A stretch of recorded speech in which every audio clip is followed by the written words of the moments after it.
Well, hello. Welcome to another episode of Ask a Photo Pro. It's your favorite episode of the week. I'm Carty. I help photographers like you transition to the life of a working pro, from the life that you might not be loving, doing your 9 to 5 jabs. Today is the photo reviews. Today's the day that you guys have been waiting for, and we have so many photos that people are submitting. Lots of photos again. Hello, you two. Thank you for being OGs. I appreciate you guys for being here. My door is creaking. It's going back and forth. Welcome, welcome, welcome, everybody. If you're watching me live, by the way, Carty is my name, and professional photography is the game. Wow, I'm rhyming now. I can tell you. I've been doing this for too long. Guys, I'm so happy that you're here. We got lots of submissions, I've heard. Remember, I do not look at the submission folder until the exact episode and the exact time that the episode's about to start. So I am opening the photo review folder. And last week, I asked you to make a photograph. This week, that's it. I asked you to make a photograph within your niche that you shot this week. I usually give a super tight brief, but this week I decided to give you a looser brief. I decided to let you just expand your wings. And if I said, hey, just make a new photograph, make a photograph, don't take a photograph, what would it be? These are the results. And again, we have almost 40 photographs to look at. So in order to make it so we're not here for 4 hours, let's get right into real photo reviews. So Big Mike says, I've been doing variations of this steampunk pocket watch for a month. I love the image on the watch, so I've gone a bit crazy to find the right combination. This is Big Mike with his... I don't know if this is your first submission, Mike. Thanks for submitting. Let's have a look. Mike, this is nice. It's a nice piece once you're dealing with resolution like this, like you're shooting with a high resolution camera and you're actually starting to get the impression that's happening in here, like where the dye was actually separated. You're actually getting that separation in your photograph. So, I mean, to me, that's like one factor that you have to watch, especially when you're able to get resolution that's this sharp. I really like the depth of field. I really like the way that you're using this piece of slate as the foreground. This is really excellent and Carty approved. Your composition is really strong. When you look at a double page spread here, or this as a double page spread, it fits. Let me make sure that you're not cropped, but it does seem like your image is not the exact proportion. Make sure that your camera isn't set for 16:9. Make sure that it's set for 2:3 proportion. So unless you're cropping, and if you're cropping it, maintain that 2:3 ratio. It does crop well to a double page spread, so that's good. I like the fact that you use natural light. You have a nice, beautiful, non-blown out bit of light there. I like this gradient as it goes in this direction. And this highlight that you have, this top light that you have coming down on this, Big Mike, really works for me. So I like it. This is a good one. I like it. I want you to keep pushing the envelope with your photography. That is Big Mike first up. Well done, Mike. Thanks for submitting. All right. So we're starting off good. We're swinging. This is Steve S. Welcome, Steve S. Thanks for submitting. Steve S. is given no description. Let's have a look at Steve S. Thank you for submitting, by the way, Steve. Here we go. Okay, Steve, let's break it down. The first thing that I see is a focus issue.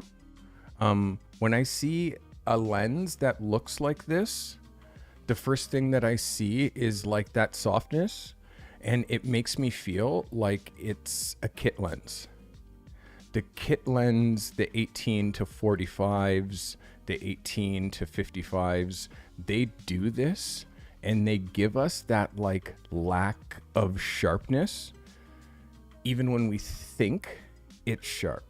So if that's not the case, then you really have to be hyper insane about your focus, as far as like making sure your image is dead focus. It seems as though you're using natural light. Based on this, it looks like it's just window light here. Because of the placement of the window light, it's starting to give you those lines under the eyes because you're lighting her from the side. In this kind of a situation, again, when you're lighting a female, I like to say quite often, they look better when you light them straight on. They look better when you light them straight on. Just women, they do.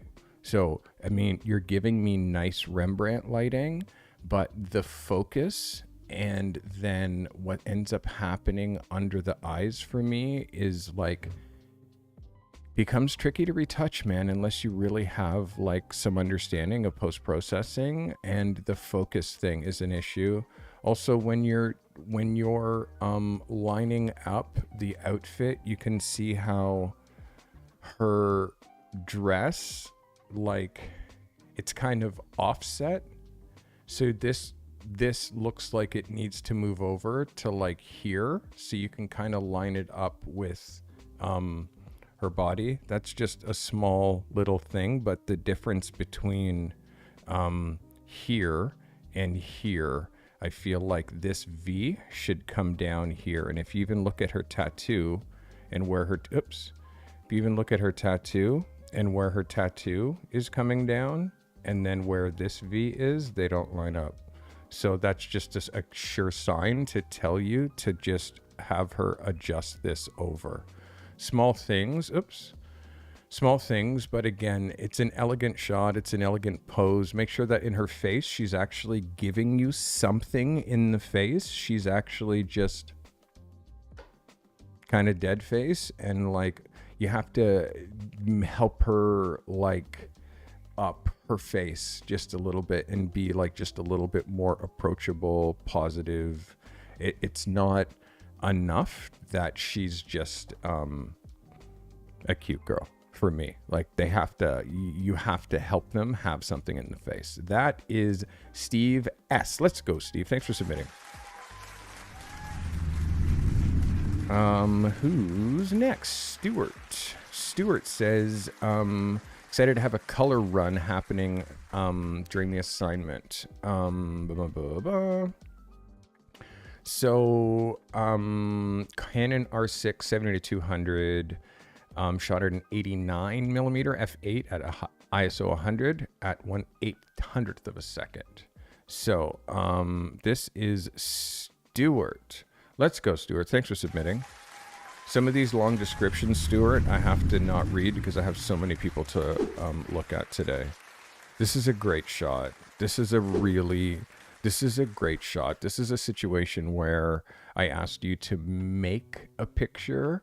This is definitely you taking a picture, but it's you turning an editorial or turning an opportunity where you're just there and you see something into a magnificent editorial possibility. Like, I really do love that. I would have loved to not have this entire color fun run banner here, but it does make it seem now that this is something that you can sell to the company who puts this whole event on. This is definitely like great photography. For me, I would have moved that way along the line and cut this out altogether if possible, or I would have moved that way and cut that out altogether.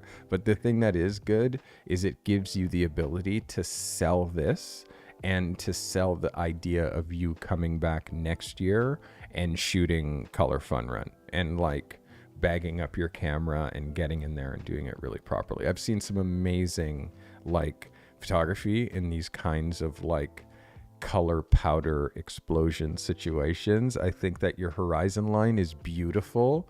I really like the fact that you dropped your horizon line so low. Like you left big sky, which is really great. You dropped your people in this last little bit of the frame, which really works for me, man. This is a win. This is a win. I like this a lot. You're bridging the gap between taking and making pictures, and I think that's super important to do that for sure. This podcast is brought to you by Carty Crew merch. Every piece you see, designed by the photographer you're currently watching. And let you in on a little secret. Meticulously hand-stitched by the arthritic grandmothers of our very own viewers. Well, what? This creative community inspired this entire line.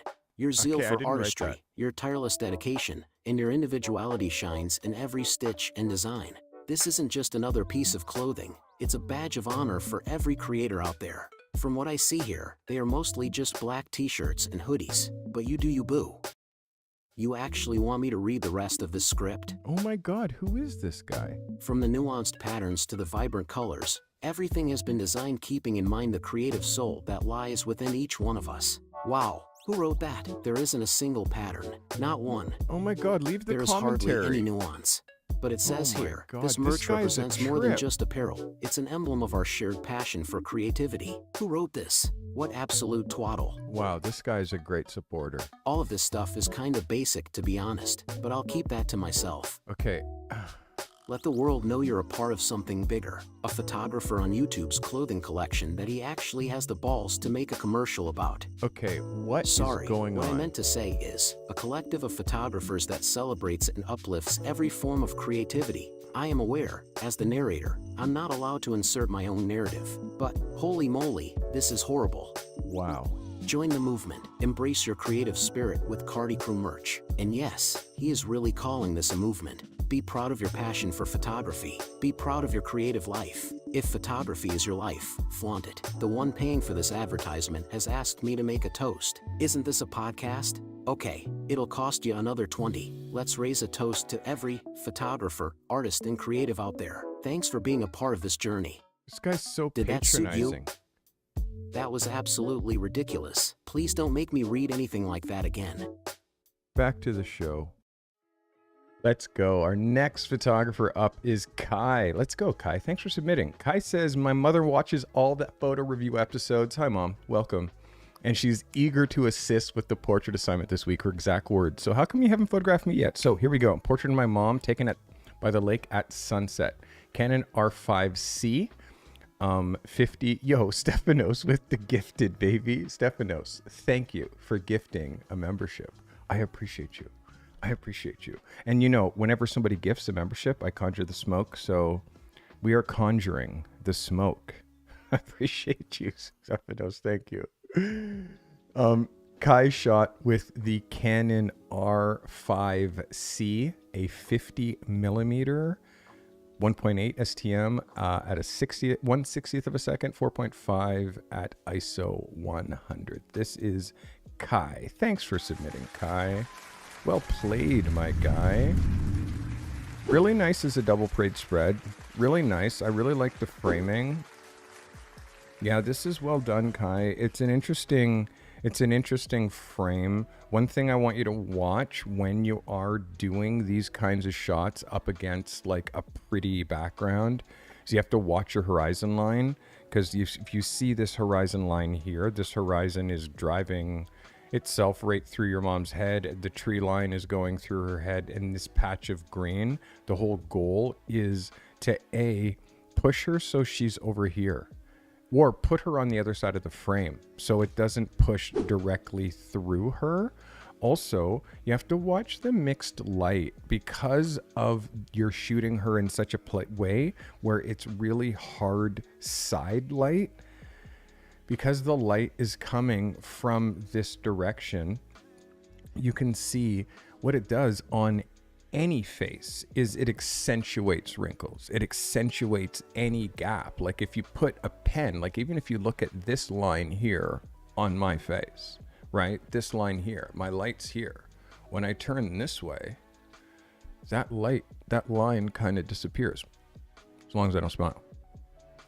Now it's front light, right? When you see it on this camera, you can see that line's not there anymore. So as I rotate, you can see how this shadow starts to increase. And as I turn, you see it gets even more. And also you notice the lines under my eyes even more because I'm like sidelighting myself. So as I turn sideways, you see this really gets accentuated, and also the bags under my eyes. So when you're lighting females and female faces, you have to watch the cross light, because what it's doing is it's basically accentuating this, it's accentuating these lines, and also her eye is shadowing her eye. So you're lighting only half of her face, and you're missing the inside of her eye, and you're missing much of that other eye because it's so side lit. It's almost Rembrandt light because you have that pocket of triangle, but because it's a sun and the sun is actually low and it's coming in from here, it's not coming in from up here. You can't really control where that pocket goes, so you can't drop that pocket of light up high. So it's a tricky thing because you're trying to do two things here. You're trying to shoot a picture in front of the lake, and you're trying to shoot a picture of your mom. But if you're going to do that, it has to be like the exact right time of day. And with this scene, the right time of day would be when the sun is behind you. So the sun is behind you. Now the sun hitting her from behind. Now the sky becomes blue. You just inch her over onto the other side. You frame it just a little bit. And now she's got beautiful Vogue magazine light on her face rather than this side light. So as far as it being an amazing shot of your mom, it's an amazing shot of your mom. Like, come on, you know, it's amazing. Your mom's beautiful. But as far as when we're really shooting portraits and really trying to shooting portraits on location, there's so many elements, the time of day and the juxtaposition of the person within the location. You're trying to make two different photos happen, which is why you oftentimes, when I'm shooting portraits, I remove distractions from the background so you can just focus on the person, and I'm not trying to light two different things, meaning light the background and the subject. So I hope that helps you, Kai. Good job, buddy. Kai creates. Who's on deck? Doyle Daniels was out I can't speak. Doyle Daniels says, I was out taking longer exposures near sunset. I wanted to shoot something in line with the Colorado farming community that I love to shoot. Shot with the Fuji X-T5 f4 at a quarter of a second on a tripod at ISO 200.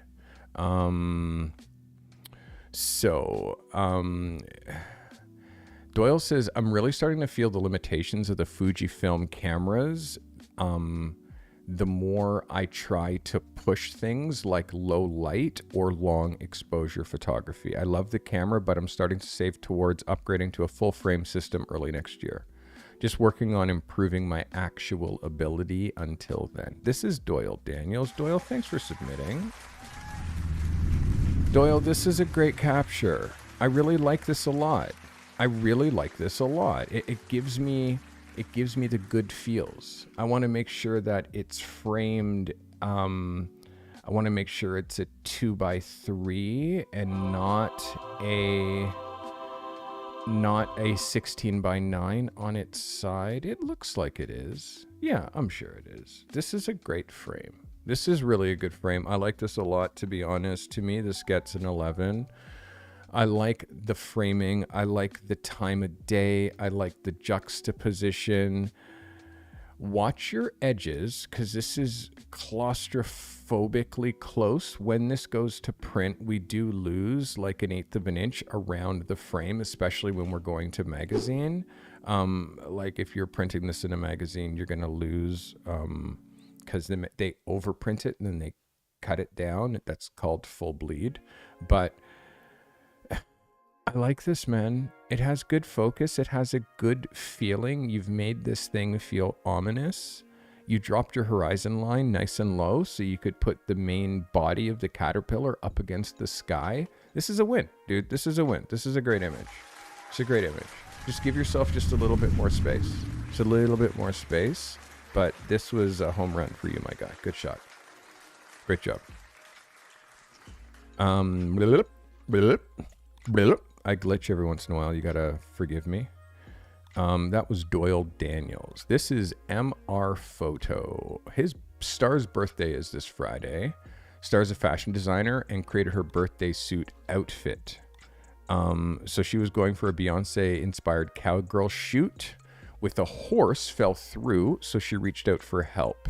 Wasn't able to find a horse, but you found this car. Sony A7R5, 35 millimeter, 200 of a second, ISO 100 f4, and shot with a strobe with a softbox. This is MR Photo. Thanks for submitting, MR. Appreciate you. This is a flick right here, my guy. This is a flick. Really, really well executed. Well executed. The outdoor strobe, excellent. Excellently done. Like, you used it to balance, because this is what I want you to watch, guys. Look at where the shadow is, okay? The shadow here, the sun shadow, is pushing forward, okay? And it's relatively high, okay? So you can see that the sun is in exactly the wrong position for MR to make this photo. But, and you can also see that the sun is beaming off the car here relatively high and hot, okay?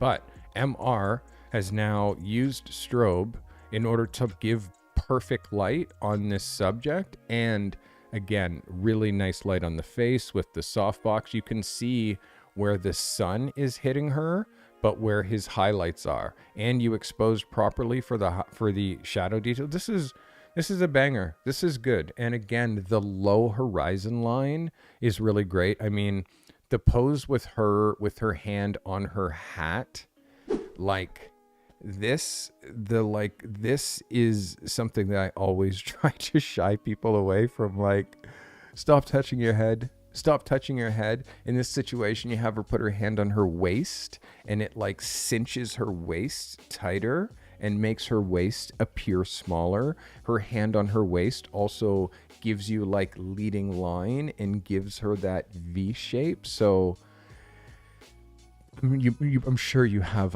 other edits, other finals, other pictures that you like. The car looks great. The paint on the car looks great. Again, the location is great.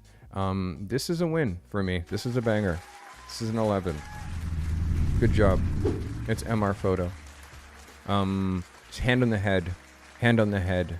I always try to discourage people, like, don't touch your face. Don't touch your face. Don't touch your face, okay? Please, don't do that. Don't touch your face. All right. She's not touching her face. She's touching her head. But yeah. Deter people from doing that. But that was definitely a banger. That was an 11 for sure. Hope you guys are enjoying yourself. You hanging out with me? Let's go. Don't be confused. We have lots of things, and chat controls my stream. So any of these glitches and all this stuff that you see happening, like all of this stuff, it's being controlled by someone that's not me. You know what I mean? So know that, like, I allow my chat to do this stuff to me while they're watching me. It makes it a little bit more fun for people who watch me live. All right. Anna says, hey, Carty, had the idea for a teen fashion session. So, or a series for some time. I have 2 teens in the house, and it's been a while since I picked through their clothes. They now shop without my assistance. So I find this exciting and inspiring as far as their fashion choices has become an extension of their mood, personality, and individual style. So I organized a teen fashion shoot this weekend with the help of my friend's teenage daughter. Here's one of the photos from the shoot of a young lady who is modeling for the first time. Nikon D780, shot 35 millimeter, f3.2, ISO 100. This is Anna Kaya. Anna, thanks for submitting. Anna, this has got a really beautiful swag to it. This is like, it's really relaxed, you know? I really love the relaxed feeling to it. It's a beautiful, beautiful frame. Really nice as a cover. She's leaning against, but she's just using the location properly, and you've guided her beautifully. The light that's on her face is quite bang on. Your exposure, which is something that I've always been working. By the way, Anna has been in my mentorship program. She's in my master class. Anna is like somebody who I work with closely. Anna, this is really good. Your exposure, you're really starting to nail your exposure, and you're not letting your highlights blow out, but you're still letting your skin feel bright. And your use of open shade here, I mean, this is pretty spot on for me. Like, I like the fact that you're showing this, that it's a university, or it looks like a university, which makes it feel like university portraits, which I understand why you kept this archway. But you can see if this archway wasn't here, it actually makes you zoom right to her even more. So also just watch your framing and make sure that there's nothing in your frame that's like hyper distracting. You know what I mean? But again, Anna, this is an 11 for me. I'm proud of you. You're progressing. The color tones, the location choice, the open shade, all of this is a win for me. Good job. Good job. It's good. You guys are getting better. You guys are getting better. And I notice it, which is great. This is Josh McCoy. Here's my first ever submission that's not a drone photo. Instead, I'll give you a photo of a drone. Shot with my Canon Rebel T7 50mm. Shot at a 1/10 of a second, f/18, ISO 800. I kind of wish I had done this before all the crashes. This is Josh McCoy. Josh, thanks for submitting. It's a nice frame, Josh. Really good discipline with the placement on the floor. I love the cross composition. This cross composition is epic. Like, this is epic. Where you placed it, and then looking at this as a double page spread, seeing where you dropped the GoPro. I mean, you're so limited as far as your framing of this thing, and not having it go off the edge, not having it go off the edge here, not having it bleed to the center too much. The fact that it looks like it's been used is good. The fact that it's like, it's a real drone, it's a real thing, and it's very brand heavy, which is beautiful. This is a great picture for me, Josh. I like this a lot. And again, it's Josh is another person who's in my mentorship program, in my master class. And Josh, like, we're sitting on $100,000 business for you, my guy. Like, let's really rock out. And also more stuff on the ground could yes, really yes, support the stuff that you're doing in the air. So good for you, Josh. I'm proud of you. Good shot. That's Josh, everybody. Josh McCoy. Yeah, it's Josh, you have skills with your camera, bro, and you complicate it by flying your camera and taking photos with your camera in flight. But you can imagine, like, you could shoot non-aerial images as well, especially with the stuff that you've learned here that support this work. So good job. So, Tony says, Tony is next. Hey, everybody. I always wanted to capture a scene with backlit smoke, mist, or dust. The opportunity presented itself when I noticed 3 girls running down the hill on a dusty road. I only managed to take 3 to 4 shots before they went down and burst into laughter. I'm sending a slightly cropped photo since my 50mm lens wasn't good enough to get close to them. The entire shoot resulted in a Vogue-like portraits of the most courageous girl. Can you guess who it was? Shot with the Sony a6600, Sigma 18-50, ISO 100, 4.5 at 500th of a second. This is Tony, thanks for submitting, my guy. Wow, Tony. Wow. You make wow photos, my guy. You've never ceased to amaze me when it comes to the wow photos that you make. Like, holy. You make wow pictures, Tony. And this is a wow photo. This is a wow photo. Like, what a moment. You always manage to make pictures when you're taking pictures. You always manage to editorialize everything. Like, even like it's such a great example, because when you're outside and you see things and you're traveling and you editorialize it, which is what I try so hard to teach, Tony. I try so hard to teach it, and it's so difficult to explain the difference between taking pictures and making pictures when you're doing street photography or when you're doing this type of travel and adventure photography. You nailed it, Tony. This is so good. This is so good. This is a beautiful image. What a capture. This will stay in the book for a long time. What a moment. Great job, Tony.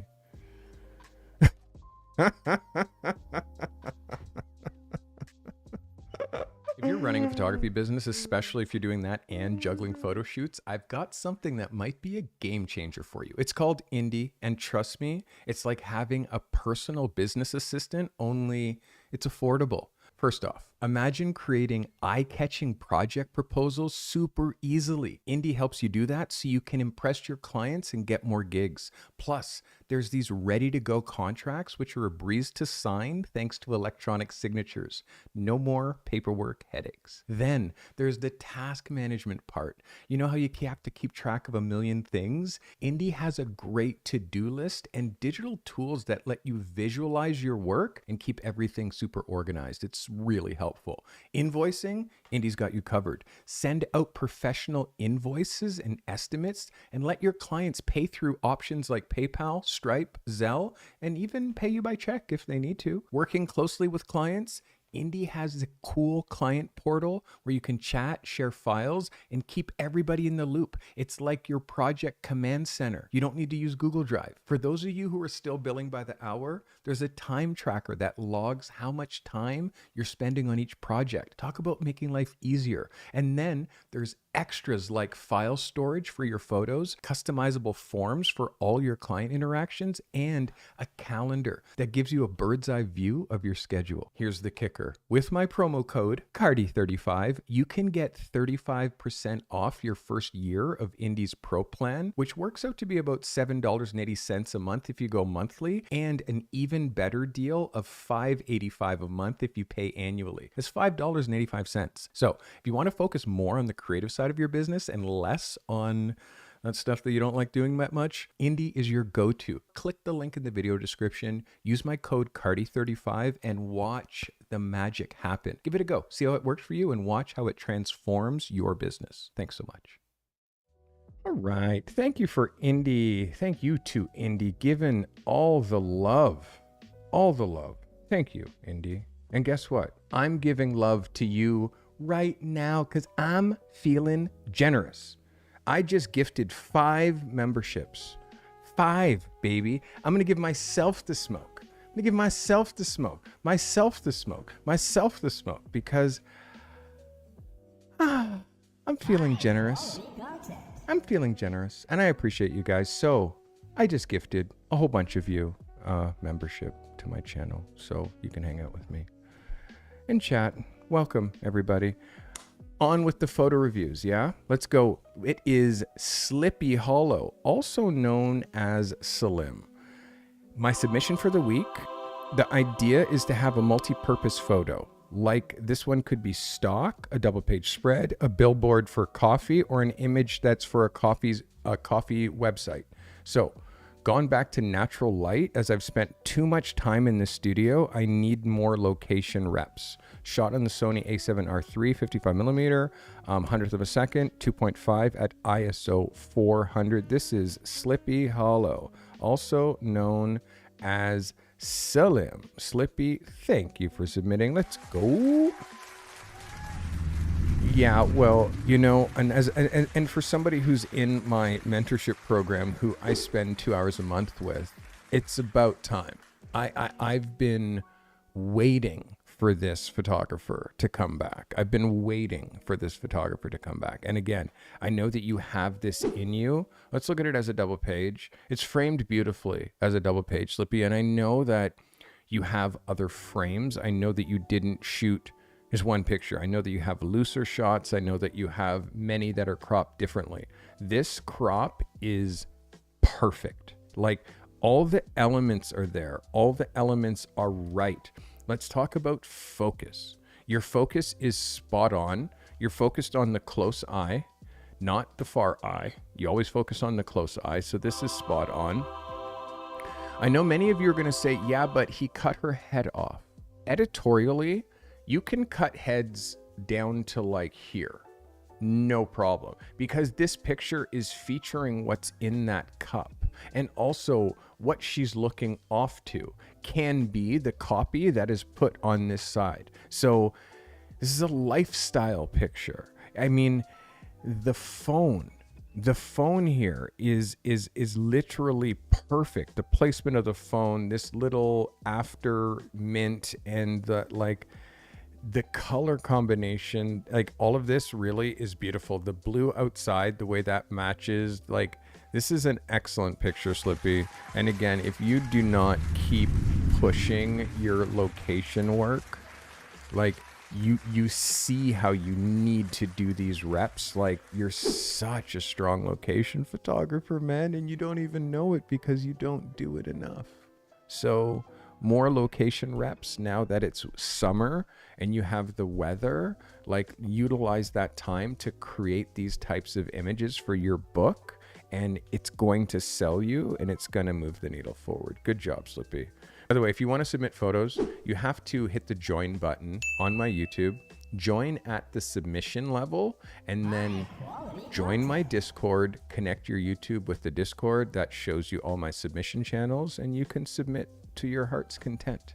I give an assignment every week, give an incredibly tight brief, and this week is no different. There is an incredibly tight brief assignment for the end of this episode, so make sure you stay tuned.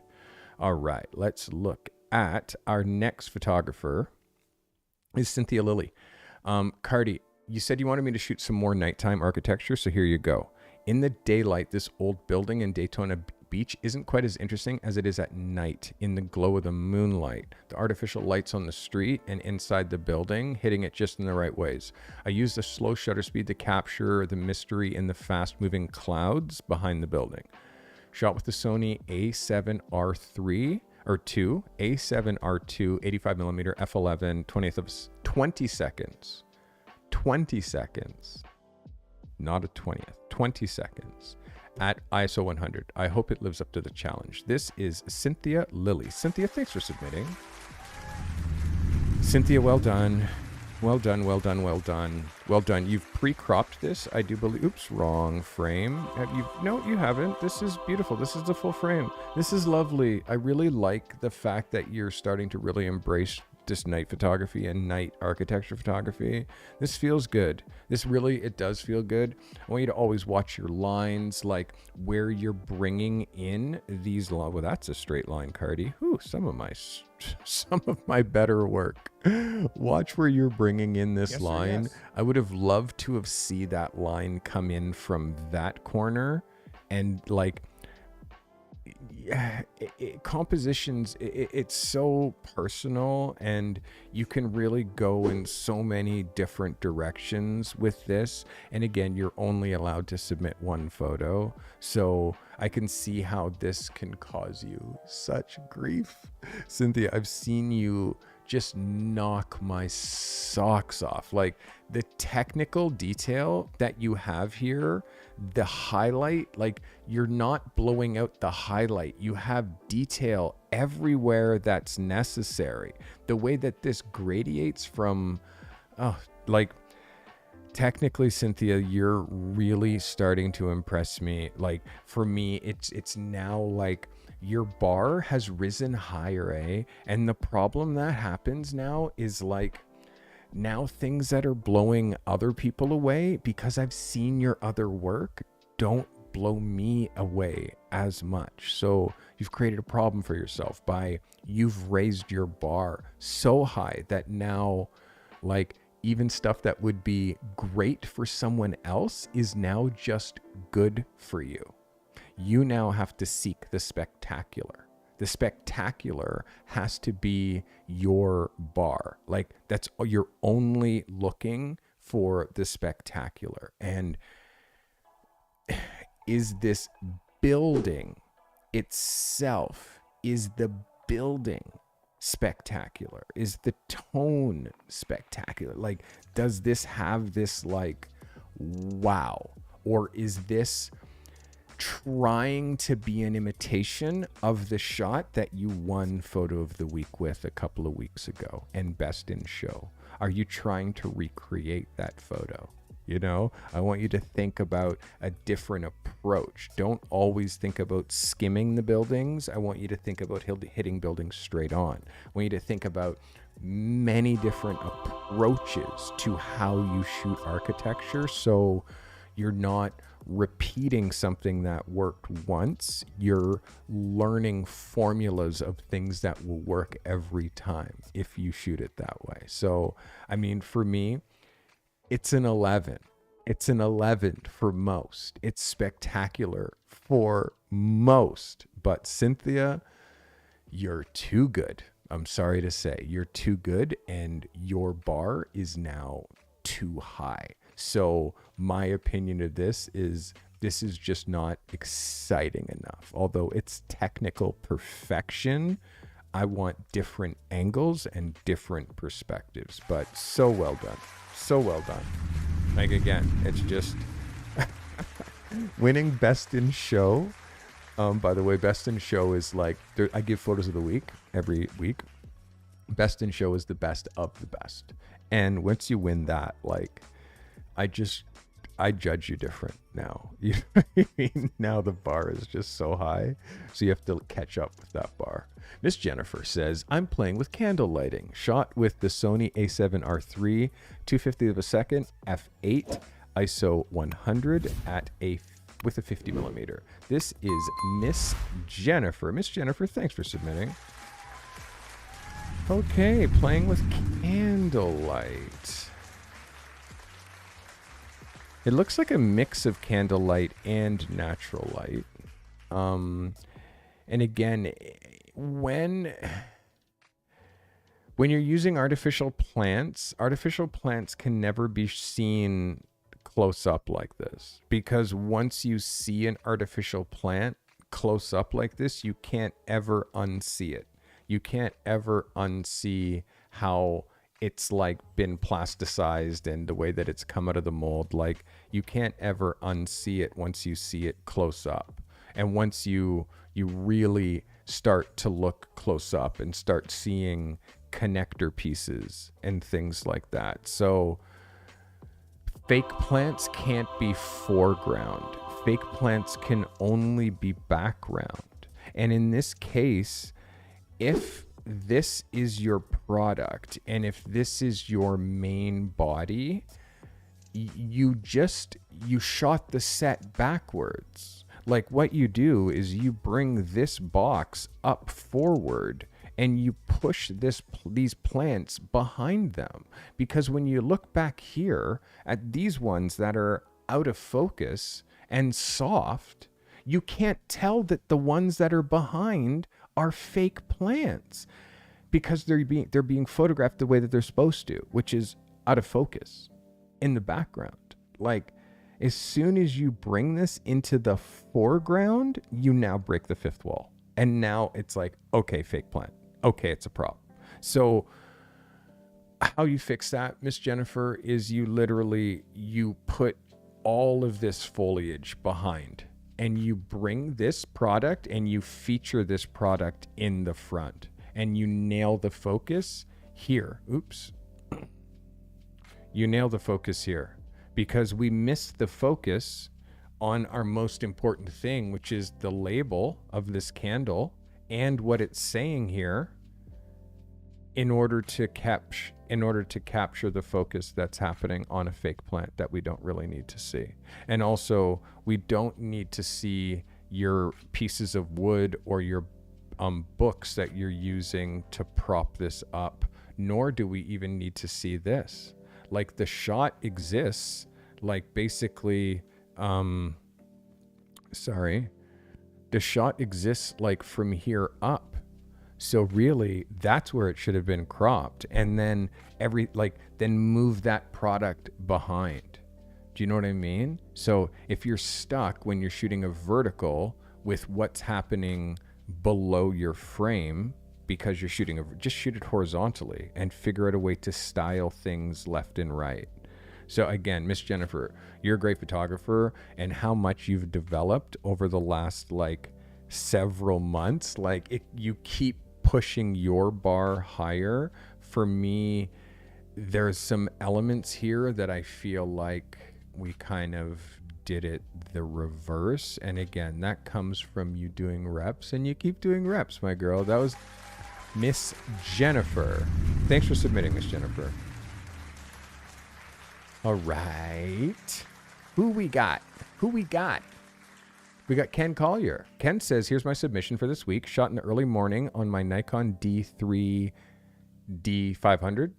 F1.8, 1,000th of a second, ISO 100. Spent many hours on different locations and times of the day. This is Ken Collier with his new photo submission with a very loose brief. Let's look at this as a double page. Very good discipline on the double page, although you did clip the wheel just a little bit. I'm wondering, what the interest point of this rock is. Is this an interest point enough to feature it on its own page? That, for me, is the big question, because I would have rather seen just this scene back here. If the motorcycle, by the way, beautiful bike, if the bike was back here and now you shoot on the other side of this rock, now this rock becomes nothing, and then you just have greenery back here because you're in shade anyways. It's the same light over there. So for me,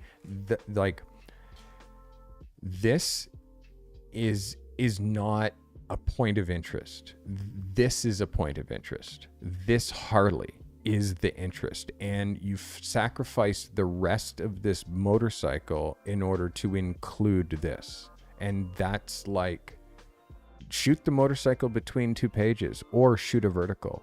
So for me, again, it's the bike is so beautiful, the bike is so clean, it's so ready to be photographed, but because you've put it on so far onto the edge of the frame, over here is where the lens gets the least sharp, is over here. Around here is where the lens is the most sharp, in this general area here. It starts to get a bit weird off in the corners. And if you look here in this corner, you can see what I mean with what happens in here. And if you look at this corner down here, you can see it gets a little weird over here and blurry, and a little weird over here and blurry. And if you look over here on the bike, you can see up here on the nut and over here that it starts to get a little weird, and the way the stitching gets a little weird here. So small things, but honestly, I feel like this is just a miss with what the location choice you used. I feel like you were so close, but you're fighting between this, and photographs should never be a fight. It should always be a balance. If you wanted to include this, just roll the bike over more and put part of the bike in front of that. But again, I don't think that it's as interesting, that rock with the guitar painted on it, as you do.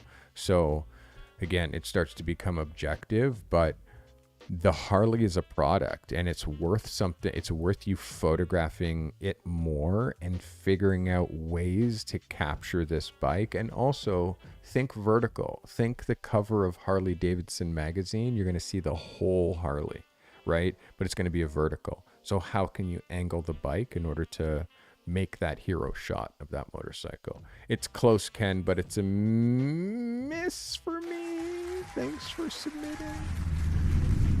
Just a compositional miss, man. Like it's Ken, it's so close. It's so close. And I think also it could have been the shot that you picked, could have been how you're shooting it. Like, again, I don't get to see all the frames. I just get to see the one that you picked, and the one that the people in the Discord advised that you should pick if you're using the peer review group. Whew. All right. I need to be blown away, people. Somebody blow me away. Show me some magic. This is Tom Fox. I volunteer for a nonprofit that a friend of mine started to donate games to kids and families in need. And another one of our friends builds custom Game Boys. This is one of 3 that'll be raffled off during an upcoming event. I was asked to create a product photo of them. Nikon Z6, ISO 400, 32.5, shot at a 40th of a second at f8. This is Tom Fox. Tom Fox, thanks for submitting. This is a clever idea and a great use of a location, Tom Fox. This is a great use of a location, an excellent description and like visual description of what this product is and this customization.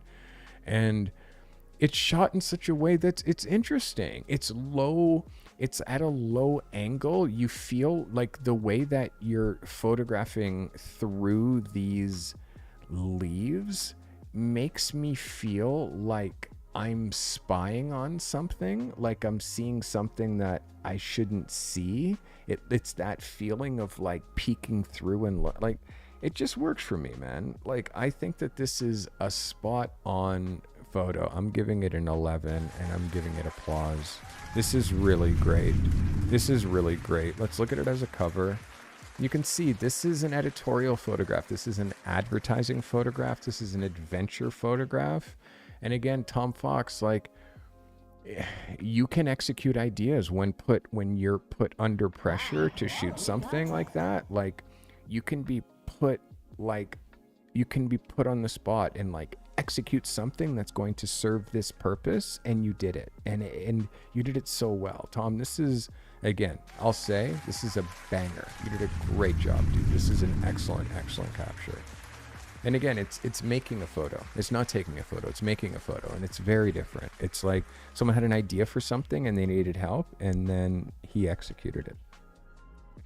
I'm getting glitched a lot here, and you guys, like, soon you're going to be screenshotting these and posting them on social media and telling me like this is what I looked.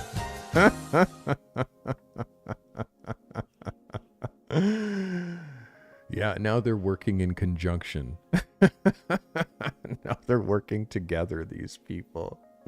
These viewers of mine are starting to work in conjunction with each other with these commands. I love it. Oh my goodness, please let me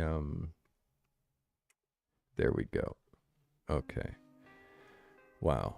Let's make sure my dog's okay. You good? You good? He just likes to chill. So he's chilling. He's outside. All right. Let's look at who's next. Matt Sergent. Let's go. Here's my submission for a week. It's been a roller coaster shooting my first wedding, jumping through the hoops, starting a new job, being a dad to 3 kids, managing to stay sane in this crazy house. Went back to my roots and shot a dramatic portrait of my youngest son, Kai, who I don't believe I've ever shown before. Late day sun coming through the windows. Kids remind me daily how wonderful and complex the world is, how we overlook things and miss just how wonderful life is in all its details. I hope you enjoy this one. F5, 3/20th of a second, 75 millimeter at ISO 100. This is Matthew Sergent. Matthew, thank you. Thank you for this. Thank you for being back. Like, I've asked for this. And again, Matt's someone that I speak to almost every day. Why do I speak to some of my people every day? It's just like, it just works out that way with some people who just become so helpful that I become obsessive about helping them. And Matt, you're back. You're back. Like there's no other description for me to say other than you're back, because I told you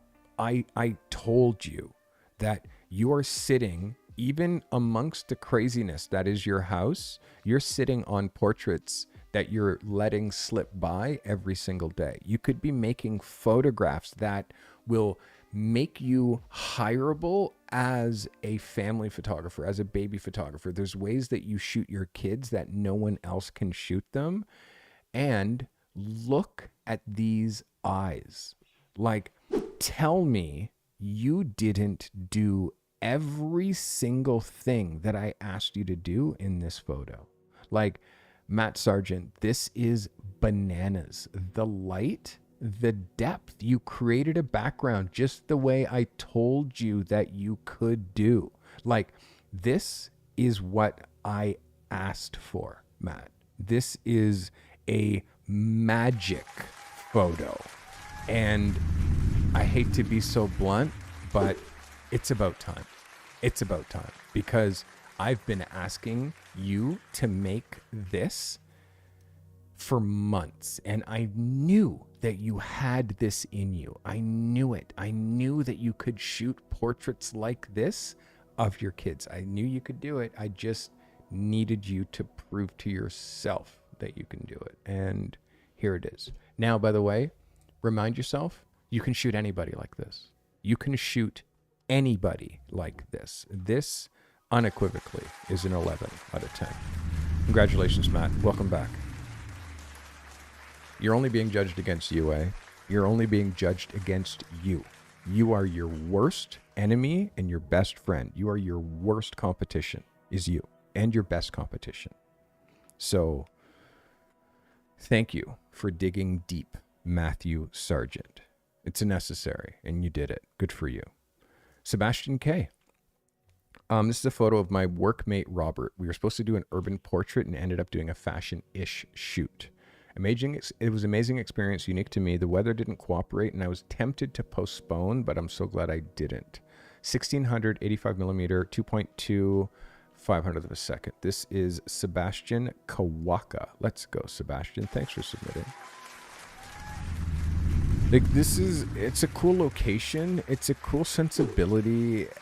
I mean, his legs, the way that his legs are is a little awkward. Like, I know he's offset and stepping on like one, but this leg for me, the way that, like, there's something about his legs, but that's the only thing. And I saw tons of amazing shots of this guy. And I have the same tattoo, by the way. I have that right here, tattooed. I don't know if you can see it.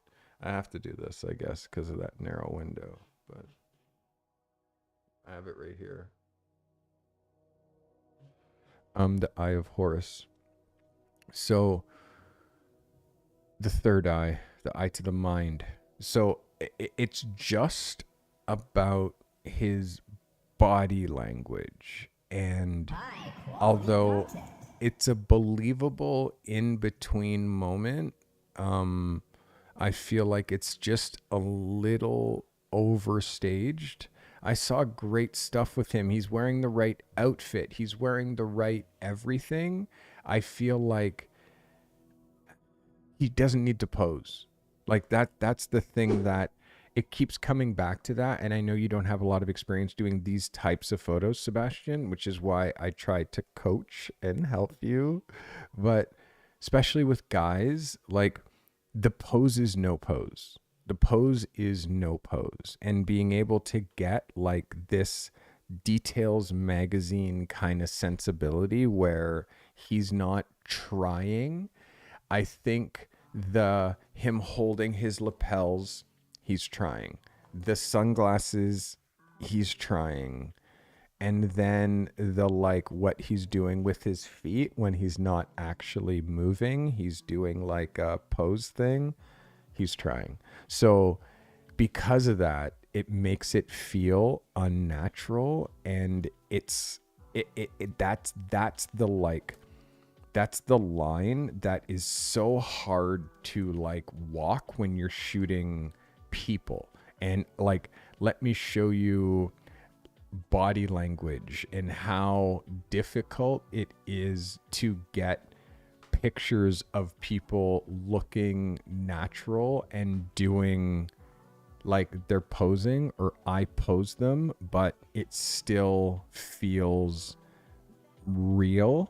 It still feels believable. And especially when you're shooting men are so punchable. Like guys who are trying to be in front of the camera, they're so punchable. Like, really, dude, what are you trying to do? You look like, and when they're like, and posing, and it's like, so you'll see when I photograph people, I don't pose them, especially dudes. Like it has to be real. They have to not care. Like they really have to not care. And it has to come through that there is no F's given when you shoot guys, because when they try, it becomes cheesy as soon as they try. And I push really hard, but I always try to make it like, I try to make the guys not punchable. So all of that to say, Sebastian, you can see now with all of that I've just talked about, you can see how you're letting him do the things that he wants to do rather than like control him and like back him up just a bit. So I hope that helps. All right, that is Sebastian. Who's losing sound? Who's losing sound? I have my mic up because I get complaints time to time that that my mic isn't loud enough. So I had to add some gain, but then for me, like, I have to make sure that I don't go too hot on the mic, because if I go too hot on the mic, then it creates static. You know what I mean? So, Sebastian, for me, don't ever let models do what they want to do. You have to control them. And it's usually what control that you're trying to do is make them seem like they're not posing. And how you do that is by not letting them pose. Like as soon as he goes like this, be like, don't do that. Guys, don't do that. Put your hands in your pockets. Pick up your phone. You know what I mean? Like do something that you would do. You know what I mean? As soon as you get into that realm, and it always helps when you're looking at references. That is Sebastian K. Sebastian, thanks for submitting. As you try to take my... Oh, you did take my photo. Look how serious I looked. Mike Morrison, welcome.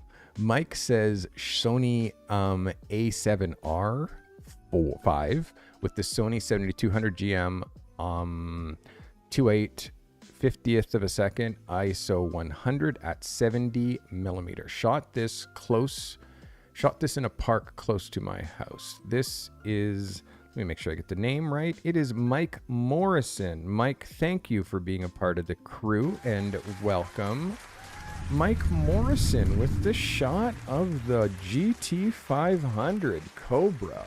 Well, Mike, this is a textbook. This is a textbook double-page spread, my guy. Textbook. Like, I mean, pretty much you couldn't really ask for a better composition. Like, you couldn't really ask for better composition or discipline. Like, look at this discipline. Like, literally, look at the discipline between here and that. Look at that framing.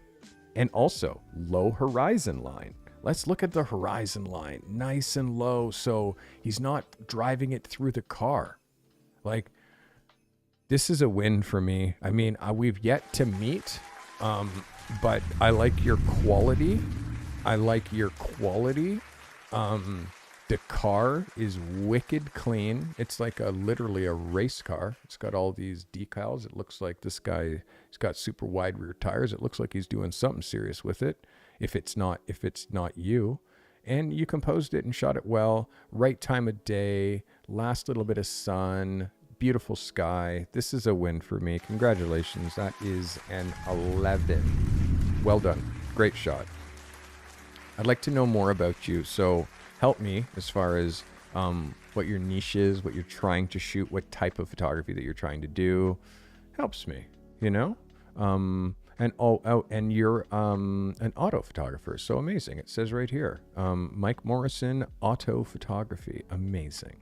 This is Donna. Donna says, my product image for the week, shot with my Rebel 85mm 125 f16 ISO 100. This is Donna Crenshaw. Let's go, Donna. Thanks for submitting. Donna. Low horizon line, as I've asked, but you're almost too low. It's almost too low. Let's look at it as a cover. It's almost too low. And a little bit claustrophobic as far as your edging here. You have to watch your edges so you're not getting like so close. And there's quite a bit of space here. So I'm wondering why it's biased so far that way. We have 1, 2, 3 products, and then we have space for a 4th. So if that's the case, just like center, like, and 3 very different shapes of bottles. Like, I would put this cream in the middle. I would put this on that side. So you have bottle, cream, bottle. Like, that's the only way that you could make it work. Also, because you're so low in the frame, the distance between here and here is almost like claustrophobically narrow. The distance between here and here is claustrophobically narrow. And you have all this subway tile up here. You got so much room. You have room for it to be an 8x10, which this is an 8x10. You still have room. And you still have room on this side. So I want to make sure that you're framing in such a way that you're centering up your stuff. Also, the light is not quite there. I feel like you're lighting from a single source based on this. I see some sort of reflection here, but I'm seeing hot spots in here and hot spots here. So again, I'm trying to figure out what you're doing with the lighting, Donna, in order to make this like super snappy. And again, just the styling of this scene, like 3 lemons.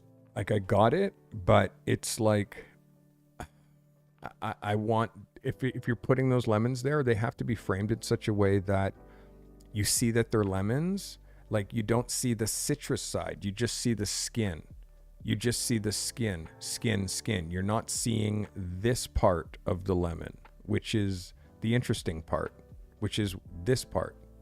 So show me that part of the, like, by rotating this lemon frontwards, and it's rather than 3 of them leaning like that you don't see them. So all of this stuff, it's like, it's food styling, and you're trying to do styling, like styling these scenes and on top of it, do the photography. So it becomes like the more heavy you get on the styling side of it, you kind of forget about the photography side of it. The more photography side you get onto it, you forget about the food styling part of it. So is why people work with food stylists. Like, you work with a set stylist, you work with a stylist, someone who's an expert at building your scene. And then all you need to do is focus on lighting it. Like, if you look at Scott Cicchino, if you look at Scott Cicchino, he works with food stylists. So his stuff, like, so he can just focus on the photography, which is why all aspects of his work look so good. It's not just the photography, but the styling, the person, the idea, everything comes together because he's working with a team. So the idea is there, and the execution, when the idea is there, becomes super, super simple. So when you're shooting food and drink, when you're shooting cosmetics, when you're like, you have to have like that guiding light as far as your reference. And for me, like, I go to Raymond Meyer. Like, this is where you go when it comes to like the best product photographer in the world.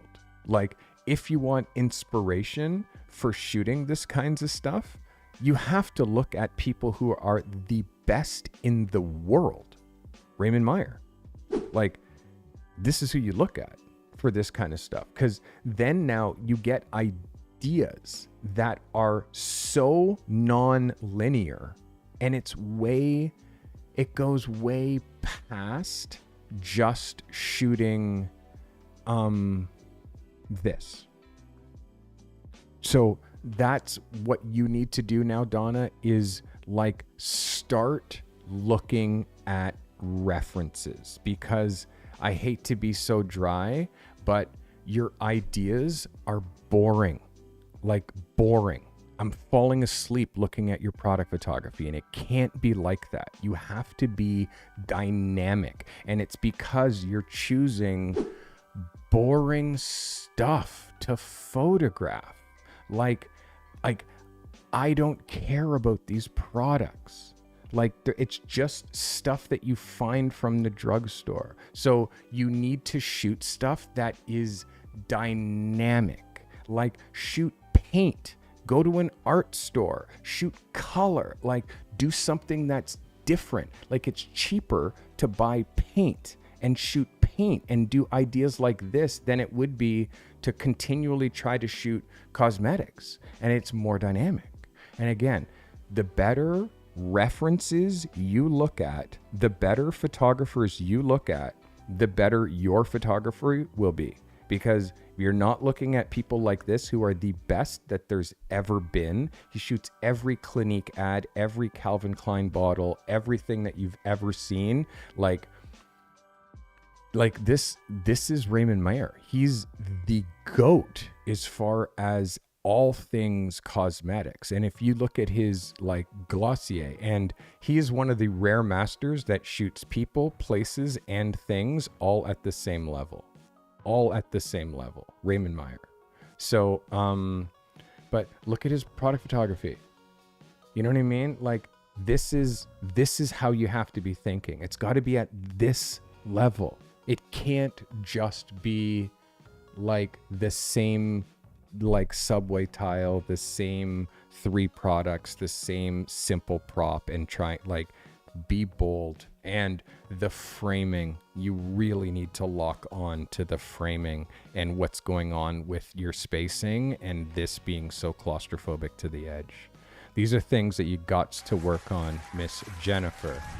Stay at it, my girl. This is an uphill battle. Honestly, it's an uphill battle. Start looking at Scott Cicchino. Like, if you're trying to shoot products, and like, start looking at Cicchino, start looking at Raymond Meyer. Those are 2 recommendations I do for you for sure. It's Mike Lilly. Mike says, brief definitely harder than expected. This is what happens when I give you an open challenge. I love the challenge of telling a story within a set of boundaries or specs. When you take those away, imagination wants to eat itself. This is a post office in Daytona Beach, shot in a Sony a7 III, 55mm, 1.8, f11, 6-second exposure, ISO 100. Thank you for your continued indulgence. This is Mike Lilly. Thanks for submitting, Mike. Well, this is strong. I mean, it feels like it's a night photo.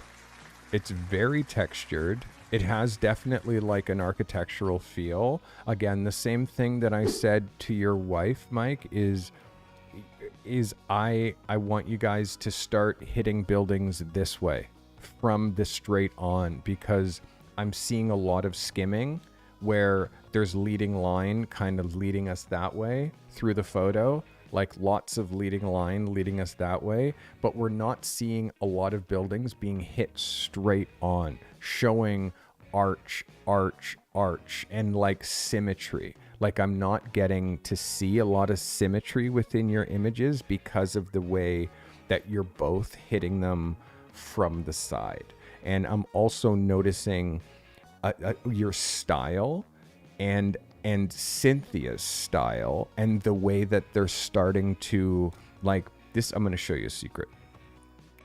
And this is something that they're called isms.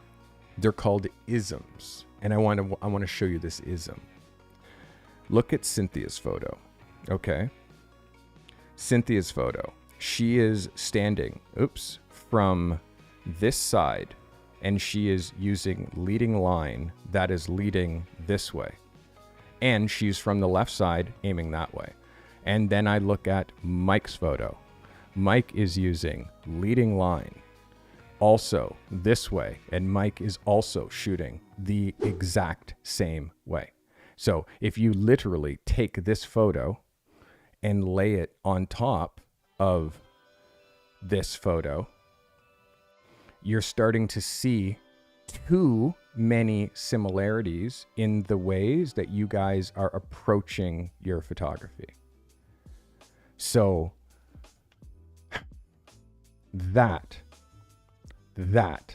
is starting to become a factor for me. And you're approaching the same way. You're skimming the same way. You're both not hitting buildings directly on. You're both choosing sections of buildings. You're both giving me parts of the building, no overviews. They're both so I need that part to completely change. Because if you're going to shoot something together as a team, you have to find your strengths and lean in on them, not try to do a competition where you're like shooting the same picture and it's like mine's better than yours. I need you to be doing completely different styles. I need you to be like literally you're both halves of a wheel. You're trying to do this part and you're trying to do this part. So together it's an unstoppable perpetual motion machine. What you're doing is this, and what Mike's doing is also this. So now you're giving me a mirror of each other, and that's not going to work. So we have peer reviews for people who are members who submit for viewing this question I'm answering right now of calligraphy. Why do we have peer reviews and subscriber reviews? Because sadly, the people who are not members can't submit. And so they can get other people to review and help them within that subscriber review folder. Peer review folder are people who are submitting, people who are submission level, and they want other people helping them so they can decide the one photo to submit. That's why we have both. So one is like submission level and one is just for everybody. Yeah. You're asking Steve C, or are you asking me? Yeah. So yeah, Steve's answering all my questions. By the way, welcome. I'm glad you guys are here hanging out with me live. I'm Carty, by the way, if you're wondering who I am and why I'm giving my 2 cents on photos. Like, why is this guy giving 2 cents on photos? Like, really? Treat everybody like a superstar. Famous people less like a superstar. I treat famous people like real people. I started as a photographer, I would say professionally, when I was 20. My brother's a fine art painter, heavy influence on me, and I couldn't paint, so when I discovered the camera, it was really easy for me to express myself creatively. Everybody's in the business of glorifying celebrities, so capturing them, it's already glorifying them by photographing them. So if I can get them a little bit more understated, I feel like it brings up the real. In 1997, I shot Tom York from Radiohead, most important picture of my career. In 2001, I shot Pharrell Williams for Peace magazine. Again, very important picture. Colin Firth, a week before he won his Oscar, career moving pictures where that picture propels a whole new wave of clients, a whole new wave of people looking at my work. I think pivotal career-changing pictures are more important than favorite pictures, because they're all my favorites.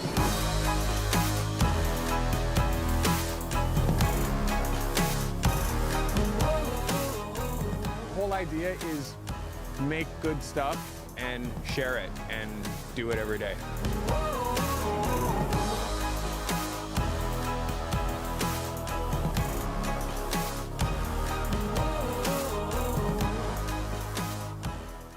All right. Greg Fisk says, Lumix 50mm prime. This light meter had me at ISO 100, f16, a 60th of a second with a 400 watt strobe at full power. I had a whiteboard to the right. I only wish I had a black slate to set it all on. Time to eat. Thanks for your help, Coach. This is Greg Fisk. Thanks for your help, Coach. Appreciate you, Greg. Look at you with this lovely top-down double-page spread. Very, very well executed. Very well executed double-page spread. And look at where the article goes. Look at where the article goes. Look at where the article goes. This, Greg, is one of your best executions, my friend. This is a banger. Very, very well done. It's edible. Like, I want to eat it. You have like some sort of smoke infusion coming out of the peppers. Like, this is a culinary delight. I mean, could this be a different piece of towel rather than this? Like, oh my goodness, that needs to be white.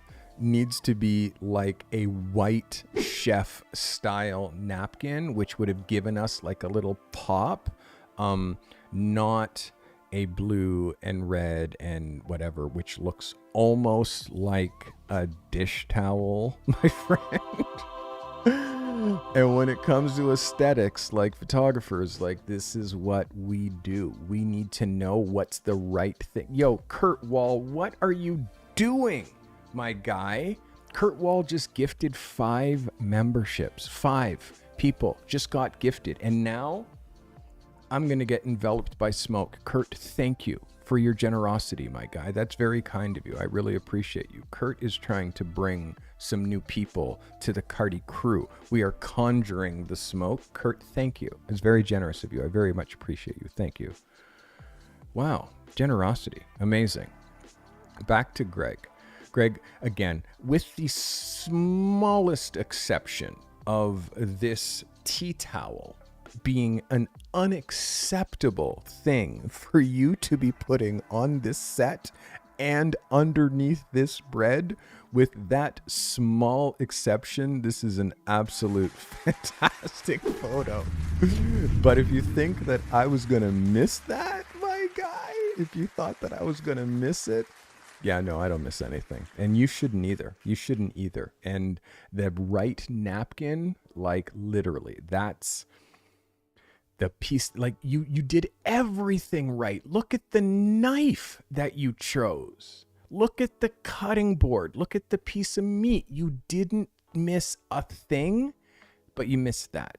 And that, to me, looks like it's an afterthought. It looks like all of this was on, and this you're like, oh, we need one more thing. And that's where it's like, oh, perfect fresh white napkins, like underneath the bread, or the bread in a basket with that fresh white napkins. That's your thing. So again, really good job though, man. Excellent job. Ooh. Guys, I'm so glad that there's so many of you hanging out with me live today. That makes me very happy. It seems like my photo reviews are the like the thing of the week that people love watching so much, which I love. Taylor Tay Photo says, waiting. This is shot with a Nikon Z6 II, 28 to 70 f4, shot at 63 millimeter f8, 50th of a second, ISO 100. This is Taylor with his photo called Waiting. Very, very funny, very clever. I mean, waiting for months at least, but again, a great idea. It's a great idea for a cover. So, I mean, excellent, excellent idea. There's a couple of small things that I'm going to call out, which is like there's a little exposure thing that's happening. I mean, when you're backlit, meaning this is where your sun is and you're aiming, or I mean, your sun is obviously over here, right? But you're aiming into the sun. You can see that because it's giving you the rim around your subject. Whenever that happens, you're backlighting. And whenever you're backlighting, the camera naturally just gives us less exposure because it's trying to expose for back here. So although you are compensating, and we do have color and like detail and texture and all this in the outfit, it's not popping the same way because it's just a touch under in these areas, like here on the back of the snow and down here. Now you can imagine this is supposed to be white, like poppy white, and you can see it's gray. These are supposed to be ripping yellow, and you can see it's kind of muddy. And then the jacket also supposed to be popping maroon, and it's like feels a little muddy. This is all exposure. When you have heavy color, you have to make sure that you're nailing the exposure in order for color to pop the way that you want it to. The idea overall for me is an 11. It's for sure a commitment. Your composition is an 11 as well. I'm happy that you left this V open and didn't drop his, like, I mean, you could have probably dropped his head in there too. The horizon line is low. The flowers are definitely a big part of it not being winter. So again, for me, this is a banger. Just watch your exposure in your shadow detail, and how you would take this to the next level is you flip it so your subject is able to be lit by the sun somehow. If your subject's actually able to be lit by the sun, then you don't have the same exposure issues, and all your colors actually render how they're supposed to. So very good job though. Good deal. All right. That was Taylor. Ammon says, while on vacation, I was still able to make a new contact, and you are always networking. That's right. So this man makes a mean taco. This is a portrait of a man who makes a mean taco, shot with the Fuji X-T5, 23 millimeter f2, ISO 400, 80th of a second, f8. This is Ammon. Let's go, Ammon. Thanks for submitting. Ammon, this is great. I mean, the light, the fact that he's an open shade, like good focus on him. I'm a little distracted by a couple of things. Number one, I'm distracted by this star coming right out of his head, and I'm also distracted by what's happening back here. So small things, you can imagine if this wasn't here, suddenly now the tone matches like much nicer. The tone matches much nicer when it's just this tone against his skin. Secondly, if now this isn't here, now you see just this tone against his skin without the distractions. So great expression on his face, really great focus. Like, but I feel like you grabbed this quickly. And what happens when you ask for a photo before you know where the photo's going to happen? Now he says yes, and then you're like, okay, yeah, just stand there. And then you just get what you get. What I always try to do is I try to choose the spot that I would shoot a portrait. And for me, I feel like it's just this way, just a little bit along this wall, and end the photo this way and put him against this, like right here. So now you can just get a relatively blank portrait of him on nothing. He's on location, he's in the right light, but there's no distraction. Because I got to tell you, all I can see is this garbage can right here behind that fence. You know what I mean? And although it's far away and it's not a predominant thing, it's a distraction. The only thing that's worse is the star that's growing out of his head. So small things, but it's what we have to always be watching for, even if we're shooting a fast portrait. Like, what's a non-distracting area that I can shoot it? And also one more spot right here is this wall right here, this gray wall right here. Just back him up back here and shoot him against that wall that probably doesn't have this star anywhere on it. So it's always just about reading the spot and trying to find where the best location is for your scenario that you're dealing with and get that shot. Close. Oh yeah, you do. Sorry. You do hear Christmas music. My bad. Don't ask me why that was in there. Like, listen, on a lo-fi hip hop mix, why was that in there, by the way?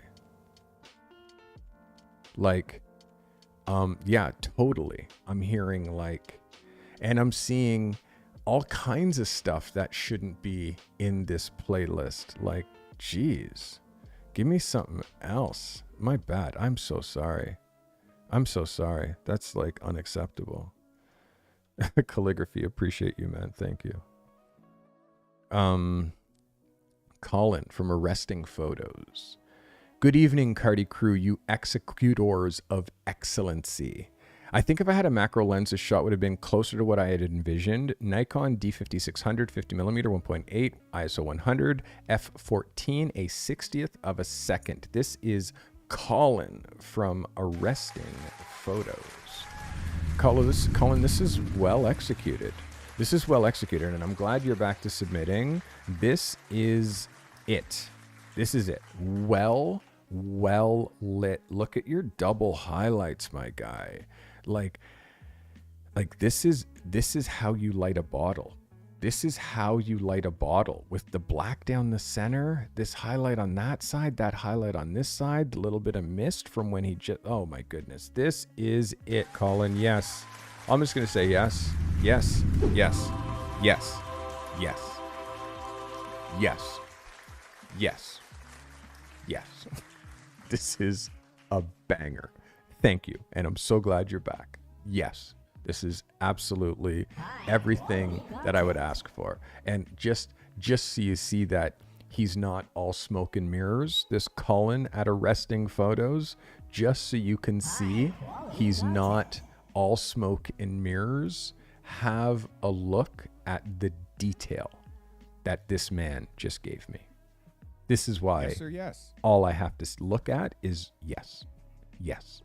The amount of polish that you have, like, Colin, polish is something that's really hard to articulate. Polish on an image that makes it just, you understand polish, and you hit all the polish on this image, man. It's so classic. You could look at this image 20 years from now and it'll still be this powerful, which is an incredible gift. Very well done. Yes, sir, yes. Wow. Even Deadpool's coming out for that one. Holy. Deadpool's tripping. Well done. All right. Durell, back to work. Playtime is over. 3 different shoots, hard to choose from the lot. Shot mostly for my friend's acting portfolio. He's got lots of work for the car shoot we did a few months back. Shot with my R6, 24-70, 250 of a second, 3.5 ISO 100. This is Durell. Thank you for submitting, Durell. Let's go. This is good. This is good. I like the vibe. Let me show you this as a cover. I like the vibe. I really do. I like the one light. I want you to be working a reflector. I want to look at this a little bit closer. Let me hide my cover. Like, you do have a reflector in here, my guy. You are using a nice reflector, kicking in some light here on the negative side. We have good separation between his hair. You have good separation between him and the background. Good exposure on the skin. Good edging. Good distance here. Yeah, this is a win for me. This is a win, Durell. Like, again, I'm hard on you. You're in my masterclass. You've been through my coaching. My bar for you is just high. I think there's, like, your bar for yourself also has to be as high as my bar is for you. And this is the beginning of you, like, really pushing and pushing and pushing. I would love to see you work on a second light back here, kicking back and giving just a little bit of a Hollywood rim. Like, I like to, if my subject's here and this is where my front light is, I like to put my back light here and kind of fill in and give that little bit of highlight on the opposite side of where my light's coming in from. So you're doing it with a reflector and your reflector is like back here, but I want you to try, like, just to get a little bit of hair detail. And again, this light back here should be a third of a stop over, half of a stop brighter than this main light. So if normal, or your front exposure here, is f8, the exposure back here should be 8 and a third, which is also known as f9. So that is 2 cents in a bag of chips. It gets an 11 from me. It's a good shot. It's a good shot. I just want you to keep pushing how far you go with your light, Durell. We had a meeting today, by the way. Photo Ronin. I typically shoot real estate. I'd like to move into architecture and design photography. Thinking about photographing appliances, furniture, etc. While on real estate photo shoots that I could then license back to companies, the manufacturers. Unfortunately for this week's assignment, I didn't come across any high-tech products. So I thought these 3 Bosch appliances together would make for a great shot. Sony a7 III with a 28-70, 3.5 to 5.6. F11, 60th of a second, ISO 320. This is Ronin. Ronin, thanks for submitting. Ronin, this is a beautiful interior. This is a beautiful interior. This is a very, very competent photograph. Very, very competent, well-executed interior. Like, small placement things with, like, where, like, I kind of want to see more of what's happening in this little area, because your fridge is like our center, but we have a nice little table and this to kind of offset. But where my corner is going up here, I'm losing my corner up there, and it's kind of frustrating me. How narrow this space is here is frustrating me, and how I'm just seeing just a hint of this granite countertop, and I really want to see just a little bit more of this. Are the only isms that I have with this frame. They're the only isms that I have, and again, I have some isms. The appliances look great. They're clean. There's no, like, fingy prints or anything like that. Like, the labels, like, the logos, I mean, are very legible. Like, all the little dials and all this stuff are all like super, super sharp. Like your depth of field, the fact that even all the way back to what's going on the poster is legible. Like this is a really, really excellent job. Like the fact that this room is also tonally correct, meaning it's designed well and all the tones work. Like this is a win for me. This is a win. I give you applause and smoke and an 11 and my cover overlay. Yes, you can do interiors, and the appliance and that idea and crossing over, that's called a business mindset. That's a business mindset. Like you're cross-pollinating and you're thinking like, oh my God, this picture can be used for this, but if I did this, I could also use this same session also over here. So that's big brain stuff. Good for you. Make sure that it's not conflicting with any of your agents. Make sure it's not conflicting with them. Make sure that they have no issue with you shooting the appliances for your own uses. Make sure they know that. You don't want any of that stuff to come bite you after the fact because you've used them. This is the second person I'm hearing talking about my sound clipping. Is my sound clipping? Again, there's no way my sound really should be clipping. But do let me know. Stephanos says it's perfect. Vicky says it's perfect. Nikki says it's perfect. So it seems like, I don't know why it could be clipping, my guy. I don't have like any of those filters on my microphone. It's the full range. So yeah, I used to have that. Like if I got too hot, it would clip, but I don't have that on. Scuba Steve. Yet another location I wanted to shoot for a while, and this time I landed a model so I didn't have to resort to another self-portrait. After a lot of deliberation, this is the image I landed on for this week's submission. Shot with the Canon R6 II, 50mm, 1.8, shot at a 64th of a second, 6400th of a second at f1.8 at ISO 100. You're shooting wide open. You're shooting wide open again, Steve. We have to watch the shooting wide open because of focus. When you shoot wide open, and I also, before I even look at this shot, I want you to look at this. And I want you to look at your reading. You're shooting at 1.8 at a 6400th of a second.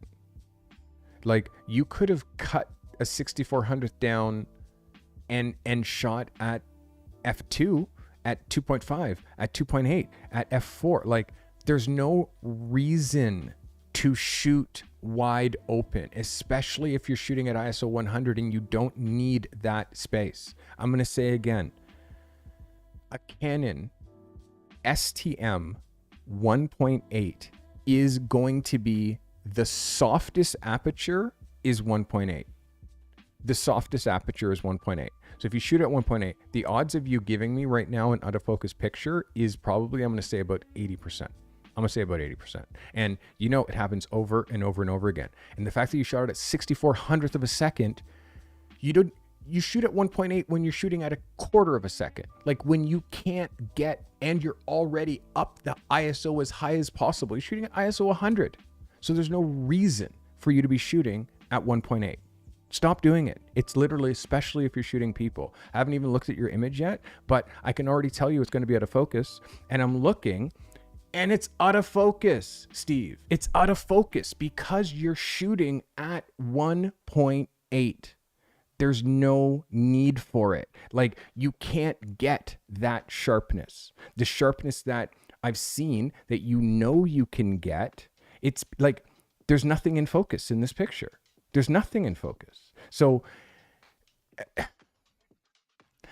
also look how it starts to double and do all kinds of weird things. That's what happens when you shoot at 1.8. It gets weird. The lens isn't, although it has 1.8, it's not meant to be shot at 1.8. And it's an out of focus picture. So this is like, pretend yourself, pretend like, and again, I'm not denying, Steve, that this is a dope concept. And this is why I'm even more frustrated. I'm even more frustrated because number one, you got a model. Number two, you got a location. Number three, you made a cover. You made like an amazing capture, but it's out of focus. Therefore, every single thing that you did was a waste.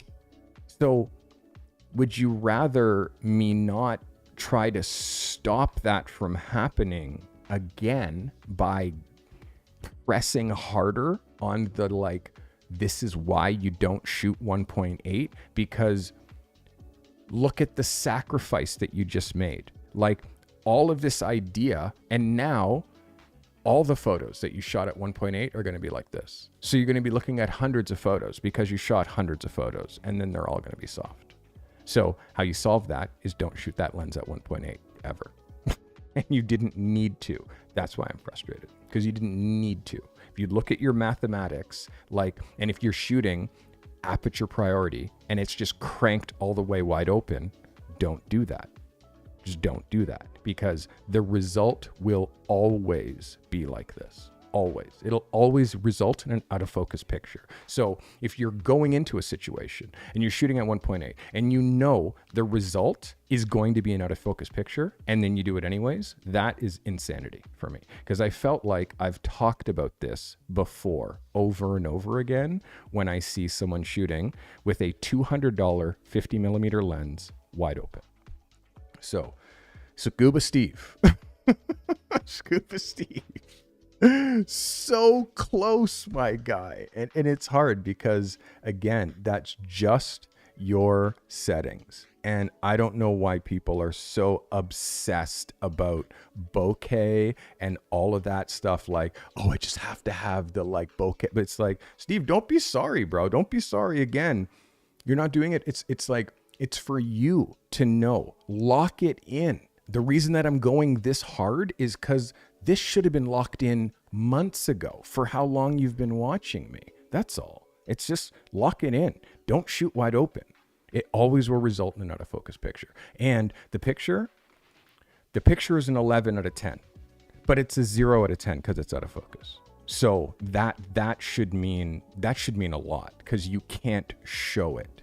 You can't show an out of focus picture. You can't. It doesn't go in your portfolio. So if that part doesn't like, if you're not drilling that into your head, like, okay, yeah, you're right, I shouldn't do that, because it's just wasting time. You went there, you wasted his time, you wasted your time, blah, blah, blah, just because you wanted to shoot wide open. Doesn't make any sense.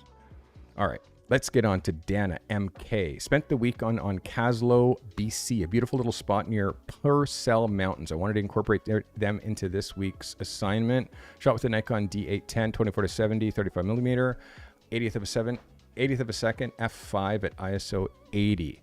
Dana MK. Dana MK, first thing I see when I see this picture, by the way, Dana, thanks for submitting, is that you are composing on the thirds.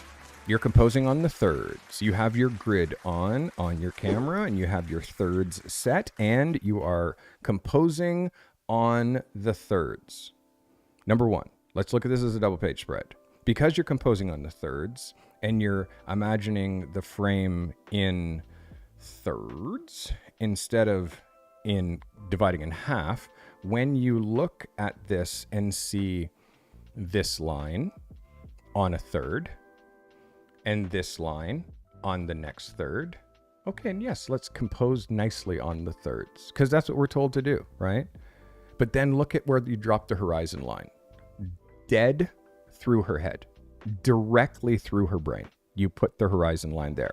You didn't drop yourself lower to put the horizon line lower so she's against the mountains. So now she's kind of lost because she's in shadow. So for me, like when you compose so like literally, like you're literally composing literally. You're dropping the horizon basically through the center of the frame, and you're putting your subject, including this rock, right through a third of the frame.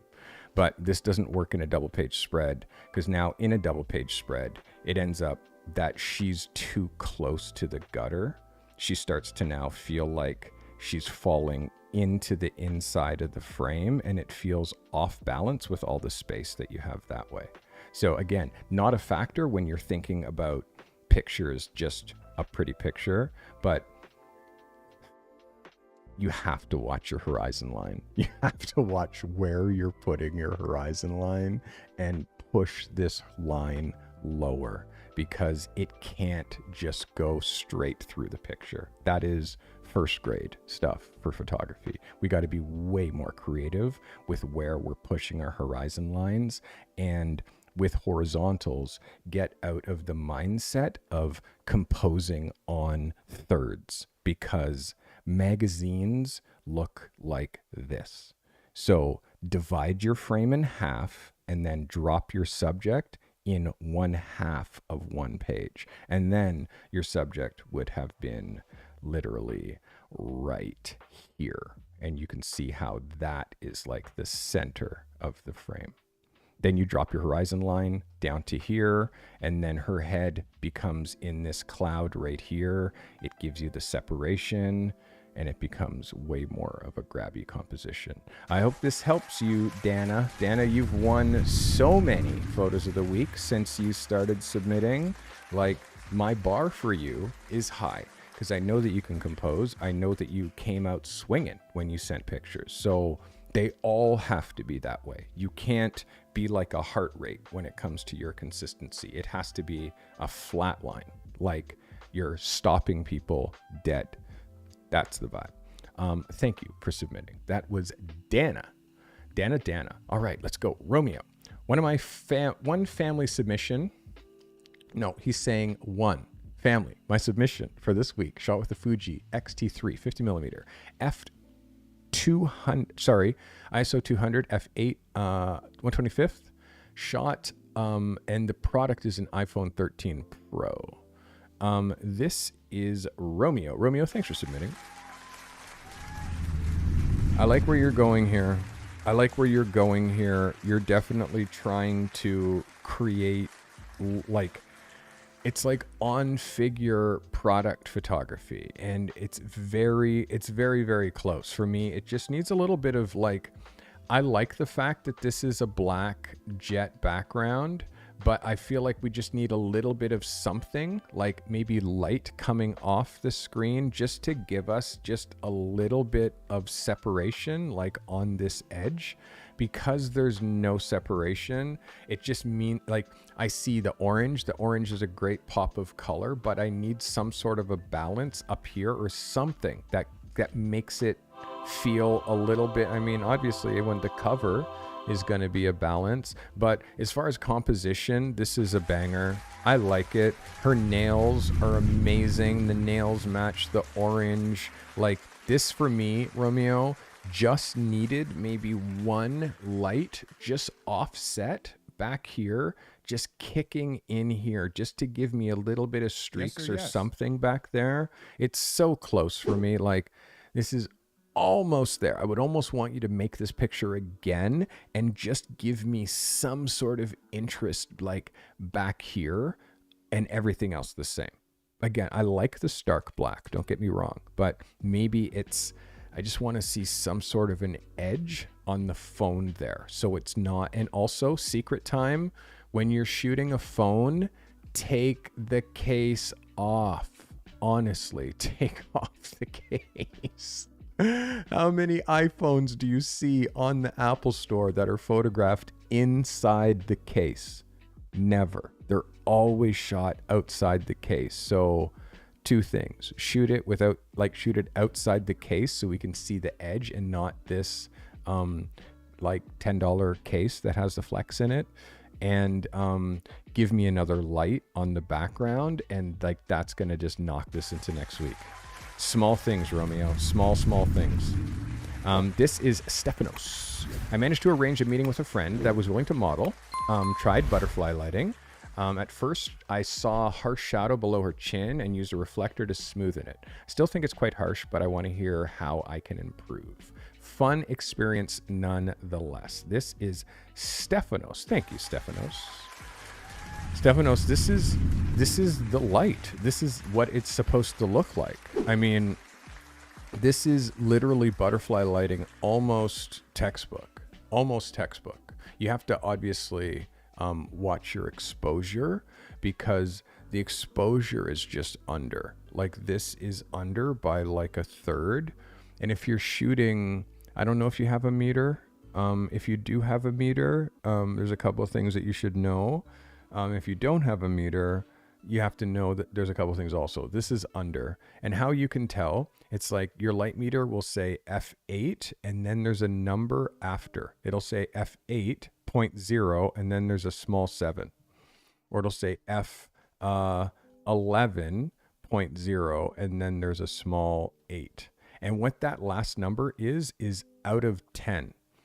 Out of 10. So it's saying F8 and 7/10 of a stop, or F11 and 8/10 of a stop, or 1/10 of a stop. So it measures, the light meter measures in tenths. So you have to decide 1, 2, 3, 4, 5, 6, 7, 8, 9, 0 are the numbers that happen after. Obviously, 1 is on the stop. 2, 3, 4 is a third of a stop. 5, 6, 7, 8 is 2/3 of a stop. And then 9 and 0 is the next stop. So you have to kind of know how to read the meter. This for me is under. It's under by about a third, or a third to a half of a stop. You can see, because her eye, the whites of her eyes feel gray. Like, this is not as poppy. Her skin feels a little muddy. That's also another way that you can tell. So just make sure you're nailing your exposure, but the light is bang on. And also the fact that you're using raw light, which gives like a look of almost sunlight, is good. Like, I kind of like it. You got to keep working on this. But the placement, your placement, I'm giving you a 9 out of 10 on your placement. And as far as a cover, like, this is a strong image as a cover. Like, I quite like it.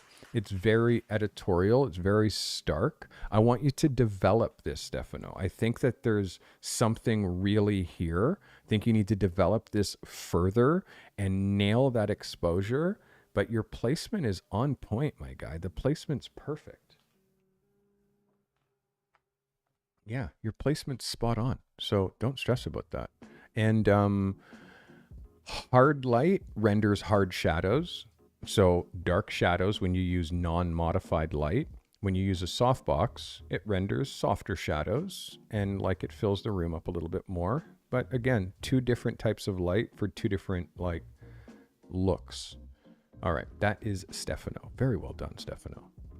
Who's next? Give it to me. Give it to me. Kyle G. So continuing on his recent exploration of environmental product photography. Product photography shot on location. SanDisk, double page spread, juxtaposed to product, blah, blah, blah. Outdoor lifestyles is niche. Sony a7 IV, Sony 90mm macro, 1/4 of a second at f11, ISO 100. This is Kyle G. Let's go, Kyle. Double page spread, textbook double page. Like, this is very good, Kyle. Very good. And again, the way that you light these location photos just looks like it's textbook. Like, it's lit outdoors, and whether you're using scrims or diffusers, it really lends itself to beautiful photography. Like, the gradient that you have happening on this laptop as it's going in, the cord, the light on the mat, the discipline that you drop the mat exactly at half mass. Like, this is discipline. Yes. This is discipline for me. And the SanDisk, which I have a couple of these on my desk right now. You just made this product look really good. And how it looks up against the dirt, Kyle, this is epic. This is just another one of your 11s. Just another one. This is just fantastic, Kyle. I like the little hints of pine cones and also the pine,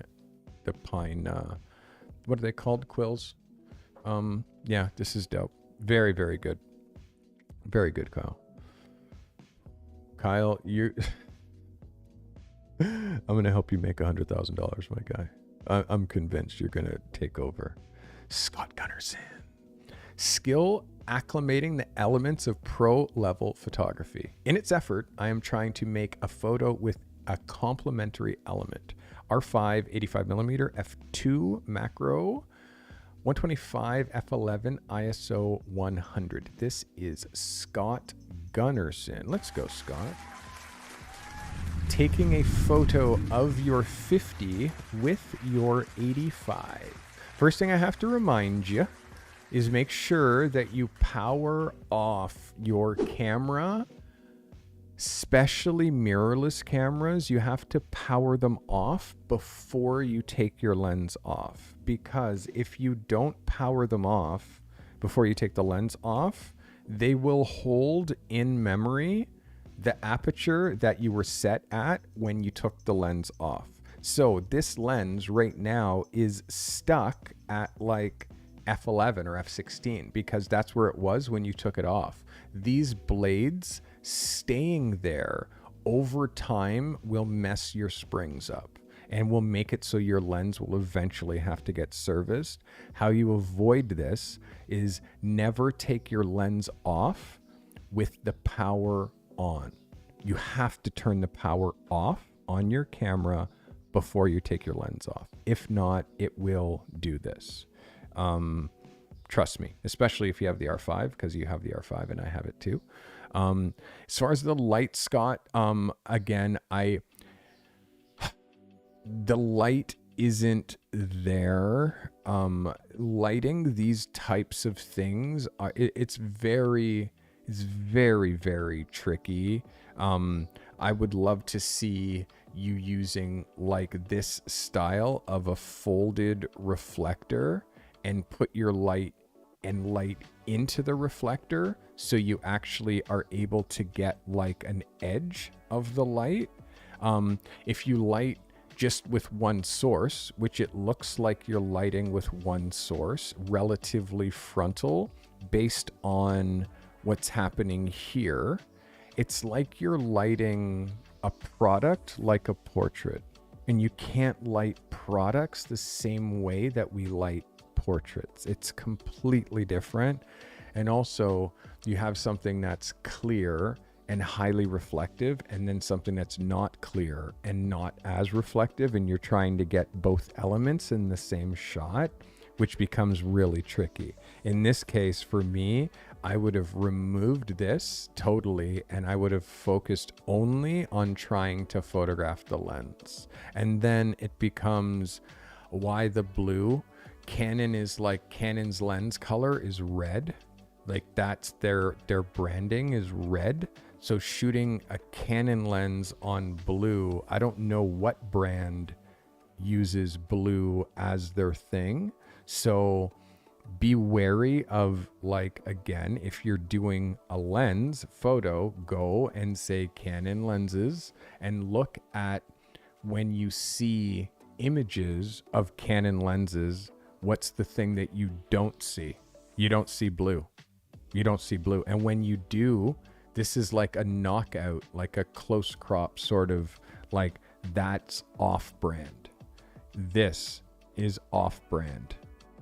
Like, so like this is off brand. What's more on brand is dark, like this.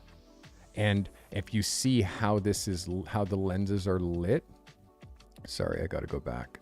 If you see how the lenses are lit in this kind of a situation, you can see they're lit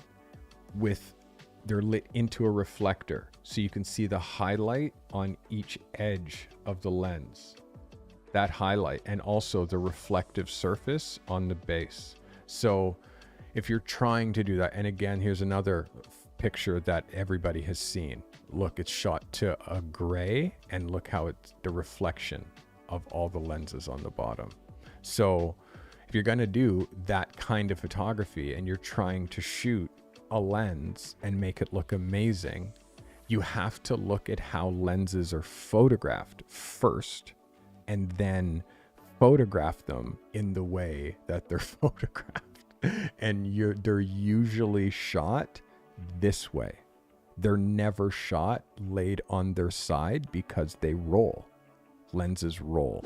So if you're going to shoot a lens, you have to shoot lenses the way that lenses are photographed, which is always standing up like that so you can actually see what lens it is and the apertures and all that stuff. So small things, Scott, but I feel like start using intelligent imitation. If you're going to be doing product photography, whatever product you're shooting, try to find an amazing photograph that's been taken of that product and then imitate it, and try to do something that's at least at that standard before you innovate it. Like right now, you're trying to innovate it, but you have yet to figure out how to imitate it. So figure out how to imitate the quality, and then you can innovate it. And that comes from looking at the type of photography that you're trying to do.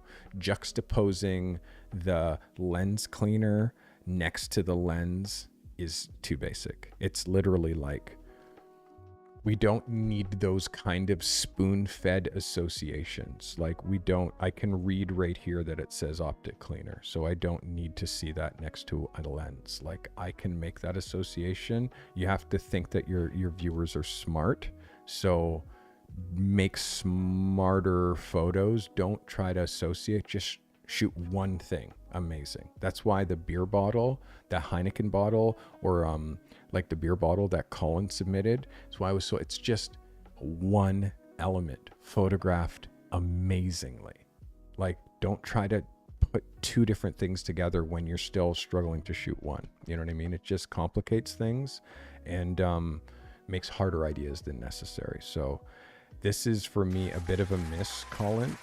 Sorry, wrong name. A bit of a miss for me, Scott. But again, you can correct these things easily by getting a piece of plexiglass. Get a piece of plexiglass. Start photographing on white and black plexiglass and realize that color seamless only works for a small percentage of things. Like the best portfolios are like, you learn how to shoot neutrals. So the product can have a color, but the background is neutral. When the background is neutral and the product has no color, you start asking, why does the background have a color? Anyways, I hope that helps. That was Scott Gunnerson. Oops. Here we go. Who is next? We must be getting near the end after 8 o'clock here. We have a few more, definitely. Okay, this is Kurano. Sony A7 III, Sony FE, 50 millimeter 1.8, ISO 100, 125th, 1.8. Kurano. Thank you for submitting, my guy. Appreciate you. Oh, sorry, I haven't shown your photo yet. A couple things off the bat. First of all, this hand on the chin. This hand on the chin, please don't let people do that. You've heard me say it a couple times today, but it just cheeses up. It just cheeses any photo. It cheeses it up. Like you're shooting a portrait. It's a beautiful black woman.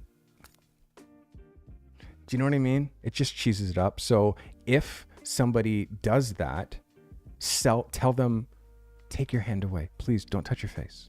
Like, don't touch your face. It's so simple. Just say, don't touch your face, please. It's so anyways, that to me, like, you need to recognize when something's cheesy. That, like, all photographers, everybody out there, you need to recognize cheesy, okay? Recognize it, because when you see it, you need to stop it. You need to put a stop to it. If you see cheesy and you photograph it still, you're cheesy, okay? You're cheesy because you can't recognize cheesy and you're shooting it. So this is no bueno. If someone does, don't do that. So say, hey, excuse me, can you take your hand off your chin, please?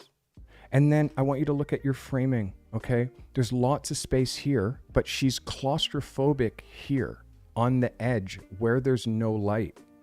So I see where you're placing the light, but her eyes are not centered. Like her face needs to be eyes here and eyes here. And so, and then also you need some sort of a reflector kicking in light here. If you're shooting dark background, dark hair, and nothing to bounce, that means you lose Dmax, meaning I lose detail between where the hair is and where the hair isn't, and I can't see that transition where it stops. That is no bueno. So we need something here to create separation from this hair and this background. And also her face, you can't let her face also fall off into nothingness. And it's too close to the edge of the frame.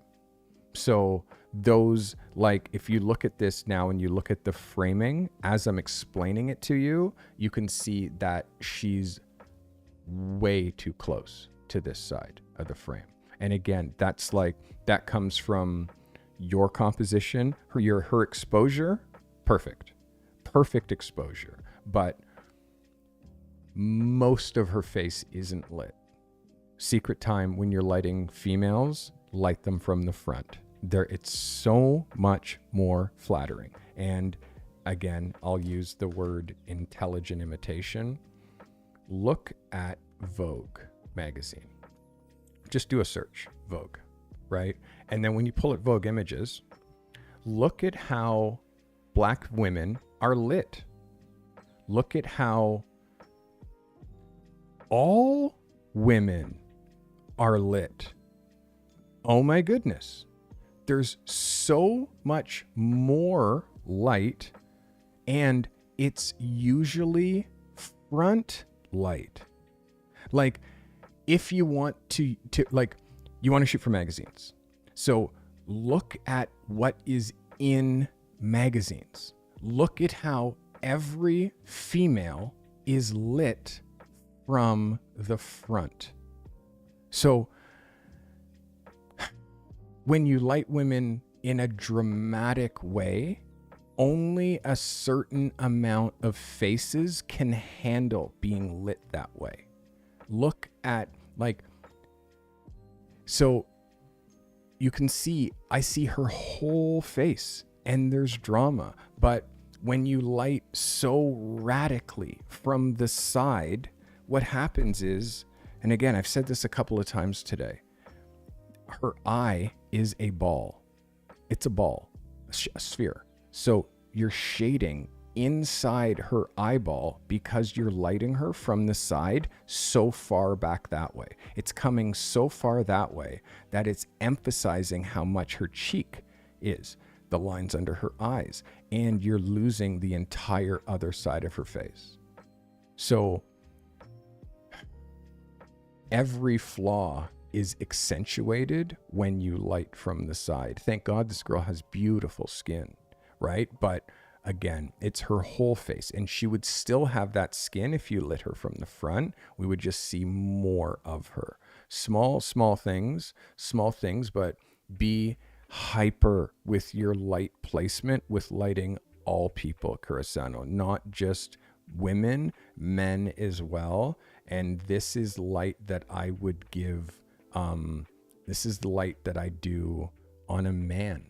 But I always make sure that I have separation back here. Black shirt, black skin, black hair, black background. Like, it's too much darkness for just one light. I hope that helps. All right, that was Kurano. All right. Spoonman. We are down to our last few photos. Spoonman, stepping out of your comfort zone. Been shooting events on the side for a little while. Asked by one of my favorite blues musicians to shoot an outdoor event.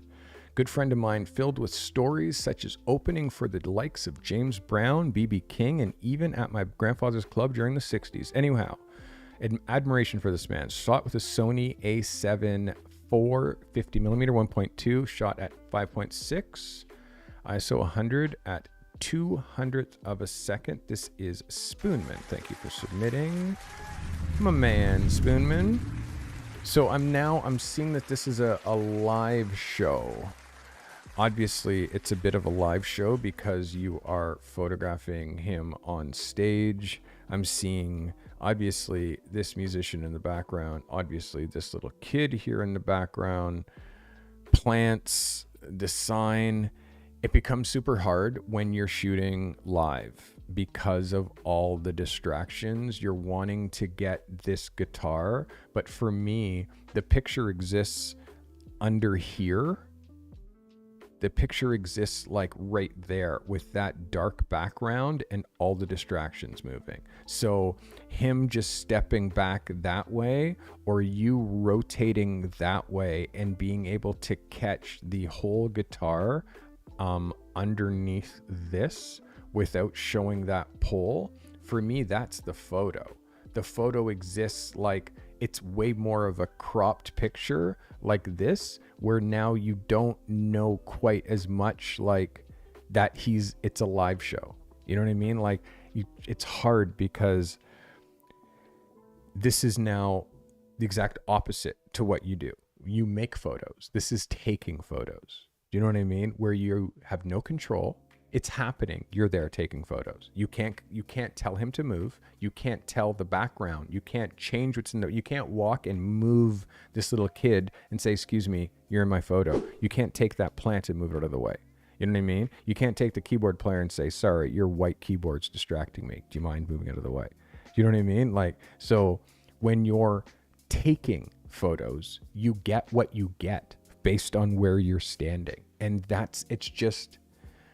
it's for me, Spoonman, you're going backwards here. What you do, if you have so much respect for this man and you love him so much, this is what you do. After his set, you walk up to him and say, what an amazing set. Can I take a picture of you over here with your guitar? And you shoot an editorial portrait of him not playing, not performing, when he's just paying attention to you. And then you get a portrait. And guess what? It's a real moment. It's eye contact. He's here and he's paying, and you can make a photo. Shooting pictures when he's performing, that's what other people do. That's what other people do.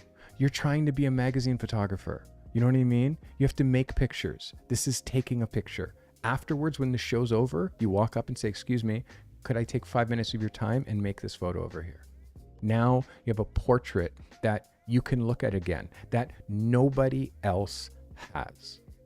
Anybody who was here with their camera also has this photo. So it lowers the value of it and it lowers the frequency of it. So, yeah, Spoonman, you missed an opportunity, I think, my guy, here. And again, it doesn't fit anywhere in your portfolio. It doesn't fit with what you do. And if you're trying to add something that you do, and that's portraits, you have to make portraits, not take pictures of things that are happening. Even if it's outside your comfort zone, make it really outside your comfort zone and set up an idea and execute the photo. That's how you do it. Good job though. I mean, again, I'm happy that you're outside your comfort zone and pushing and trying to do things new. The light was great. There's so many great things that are working for this photo, but again, it's like you're the product, you're the photographer. You can do anything. It just do things that are harder. That's all. Taking photos of something happening is not hard. So do things that are harder. All right. Let me see who's next. Mike Stimats, between the rainstorms, a little window open. Shot at War Eagle Creek outside Huntsville, Arizona. Canon R8, 85 millimeter, f20, 4 seconds. Shutter speed, ISO 100. This is Mike Stimats. Let's see what Mike's got. Sorry, Mike, we've been going for 2.5 hours. I'm trying to read less and show more. Let's see this long shutter speed. I mean, very well executed long shutter speed photo. Definitely see it. Pre-cropped to a 9x12. Like, Mike, this is just a beautiful capture. It's a beautiful capture. Like there's no denying. It's a very beautiful, pretty picture.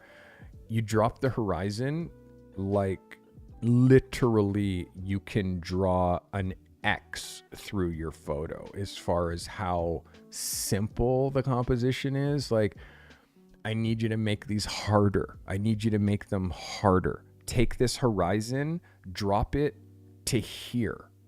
Take these rocks and cut them completely out of the photo, and the photo ends there. And now there's more sky, the horizon's lower, and you're not doing that thing where you're making two photos, which is here's the photo of this, and then here's the photo of this. It's that two photos in one kind of thing where you shoot and you drop your horizon line right in the middle. Like you couldn't decide if that was more interesting or if this was more interesting.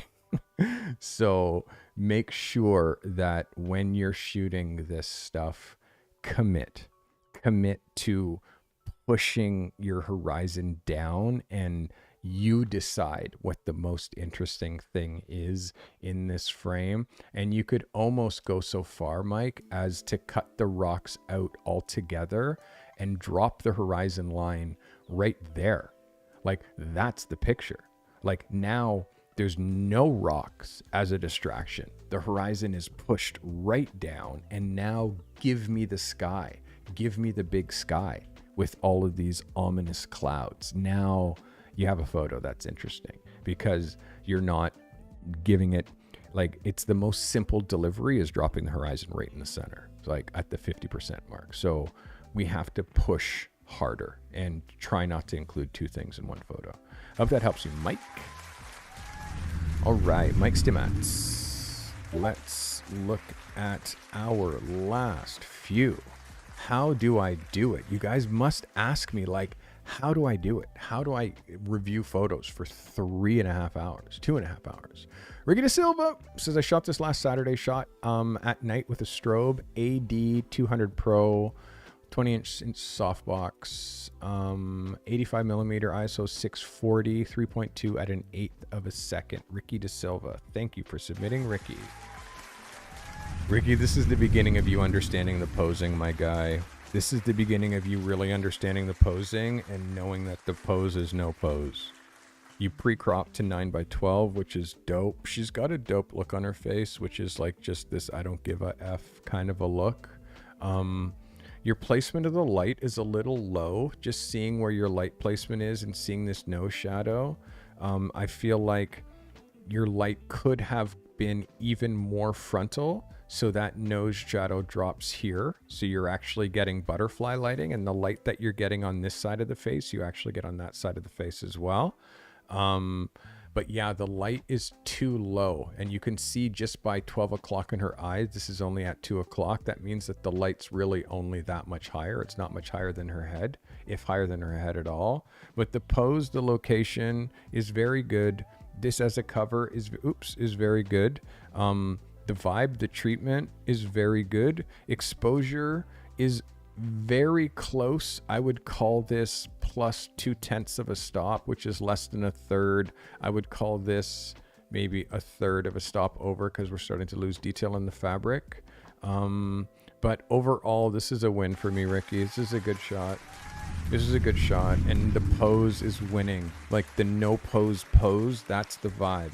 She's not trying to do anything that she just is, and that's what makes it work so well. So good job, Ricky de Silva. G is him. Canon 1DX 50mm ISO 160 at a 60th of a second f7.1. G is him. Let's go, G. Thanks for submitting. Wow, this is intense. Intense. Wow. Shot with the 1DX with the 5D in his hand. Dude, this is a great capture. Let's have a look at this as a cover. This is a great capture. It's a touch under, but it's not under by much. It's not under by much. And again, like, G, the only thing now that you're missing is secondary lights, because you have the props, you have the smoke grenades. Like, I want to see if you're lighting, like, this is front top light. I want to see a light coming in from here, giving you like a little bit of a rim from that side, a little bit of separation, like just, or like a colored light, kicking light into the background, kicking light into the trees and putting a color onto the trees, like something that just gives me just a little bit more dynamic. You're really starting to get strong with one light, which is great. Also, just exposure here, I feel like could go up like about a third. I'll call this like 2/10 of a stop. I won't even say a third. I would say this is under 2/10 of a stop. So if you just bump this just a little bit, but overall, G is him. This is an 11 out of 10 for me. I love it. I love it. And I love the fact that you really push hard with your night photography. I need you to find some subjects so it's not always you in your photographs. We need you to find some subjects so it's not always you in your photographs. But you do have quite a body of work of self-portraits, I'll tell you. Well done. All right, Joshua Hone. Joshua says, spent the week trying and failing to capture a specific night scene, but I couldn't nail it. While I failed many times this week, I learned a lot, and this opportunity stretched me. I was able to visit a restaurant and make a few photos. Here's my submission. Cooks Underground. Food made by people, not corporations. Canon R6 85 f2 125 ISO 800. This is Joshua Hone. Joshua. I like the sensibility. I really like the sensibility. This is a beautiful photograph, Joshua. I love the through the glass. That's something that I do quite often. It's a little bit of a trick that I do quite often. I like him in the thick of it. I like the busy background. Yeah, this is just a win for me. This is just a win. This is non-linear thinking, Joshua. This is non-linear thinking. And like shooting through glass is one of my absolute favorite things to do. And I think that you nailed this. I mean, yes, there is a white car, which for me, this white car like, I wish that car wasn't there. This car that's in the foreground doesn't bother me at all. The car that's right there, but the one that's in the but still, it's a beautiful capture. And I mean, for me, I want to see how far you can push this. It's a strong cover. It's a strong idea. The company that asked you, like, you should be able to give this to them. I'm sure they'd use it on their social media. This is a dope picture. It's an 11 for me, Josh. Great job. Yeah, it's a win. That's a win. You got to stay to the end because I have an assignment for you.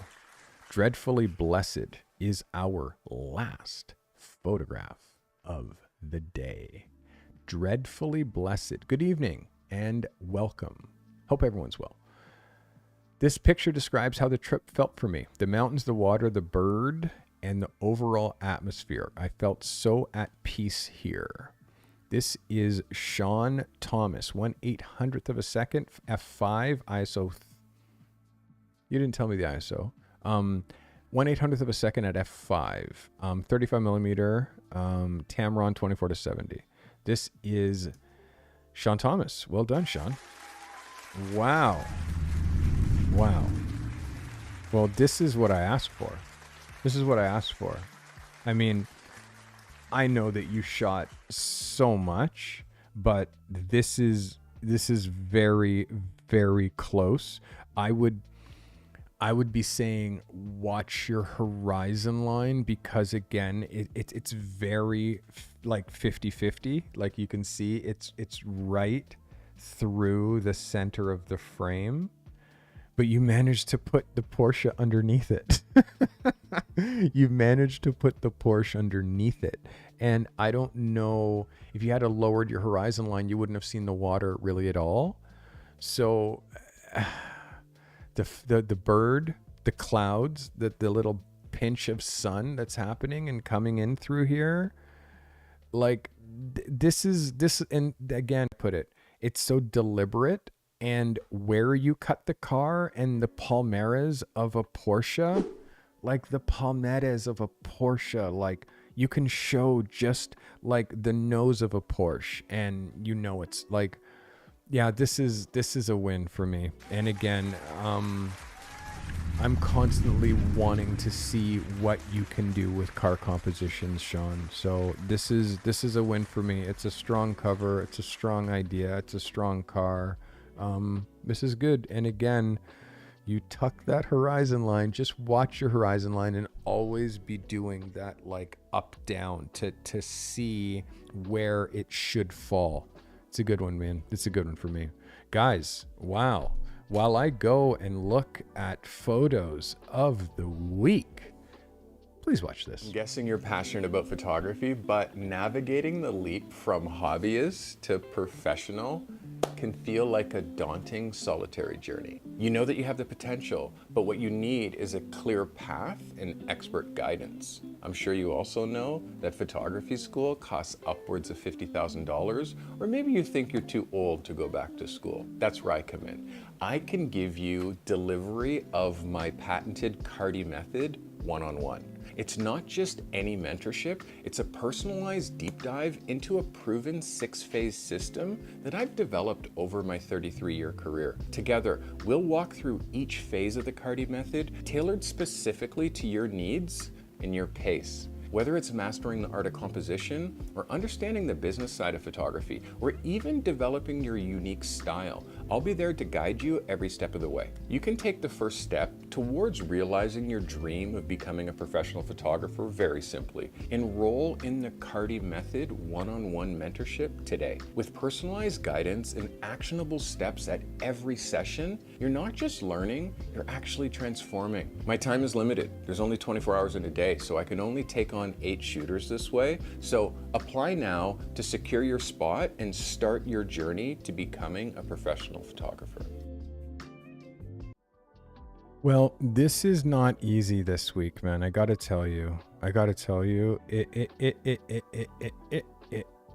is not easy, but it's good. And also because there was 38 images submitted, 38, and some images from some new shooters. Oh yes, some images from some new shooters, some images from some people who, like, I really expect to be submitting all the time that are now back to submitting. But guys, I have to say, I'm gonna be ruthless this week. I have to be ruthless. Jeez, there's so many. Wow, so many worthy photos of the week. Okay. Some of these names are new, which makes me happy when new people win photo of the week. Yeah, good.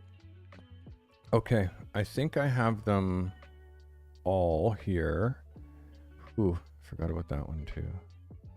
Jeez Louise, man. Okay, I have to be ruthless.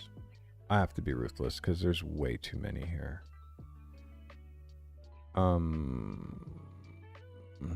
have to be ruthless. There can't be any mistakes. That's the rule. There can't be any mistakes because there's too many. There's too many. There's too many. Oh.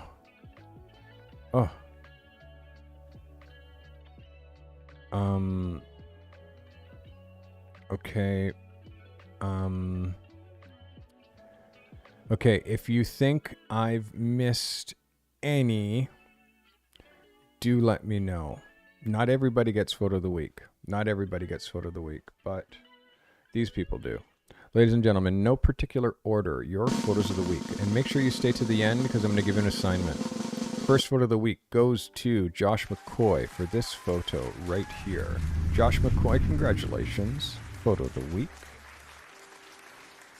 Our next photo of the week goes to this photographer here. You know her as Anna Kaya. Anna Kaya, photo of the week. Congratulations, Anna. Give me my applause. Photo of the week. Anna, photo of the week. Sometimes my applause needs a second to reset because I think that's actually the case. Anna, congratulations. Photo of the week. There it is. Wow, it's stopping now. Anna, congrats. Our next photo of the week comes from the one they call MR Photo. Photo of the week. Congratulations. Photo of the week. Congratulations, congratulations, congratulations. Photo of the week. Our next photo of the week goes to, and I want to make sure I'm not messing up any of the names. This goes to Doyle Daniels. Photo of the week. Congratulations. Photo of the week. Doyle. Beautiful. Well done. Again, the bar is high, guys. The bar is always high. Photo of the week. Our next photo of the week goes to Slippy Hollow. Back photo of the week. Slippy Hollow. Congratulations. Photo of the week. Next photo of the week goes to Tom Fox. Congratulations, Tom Fox. Photo of the week.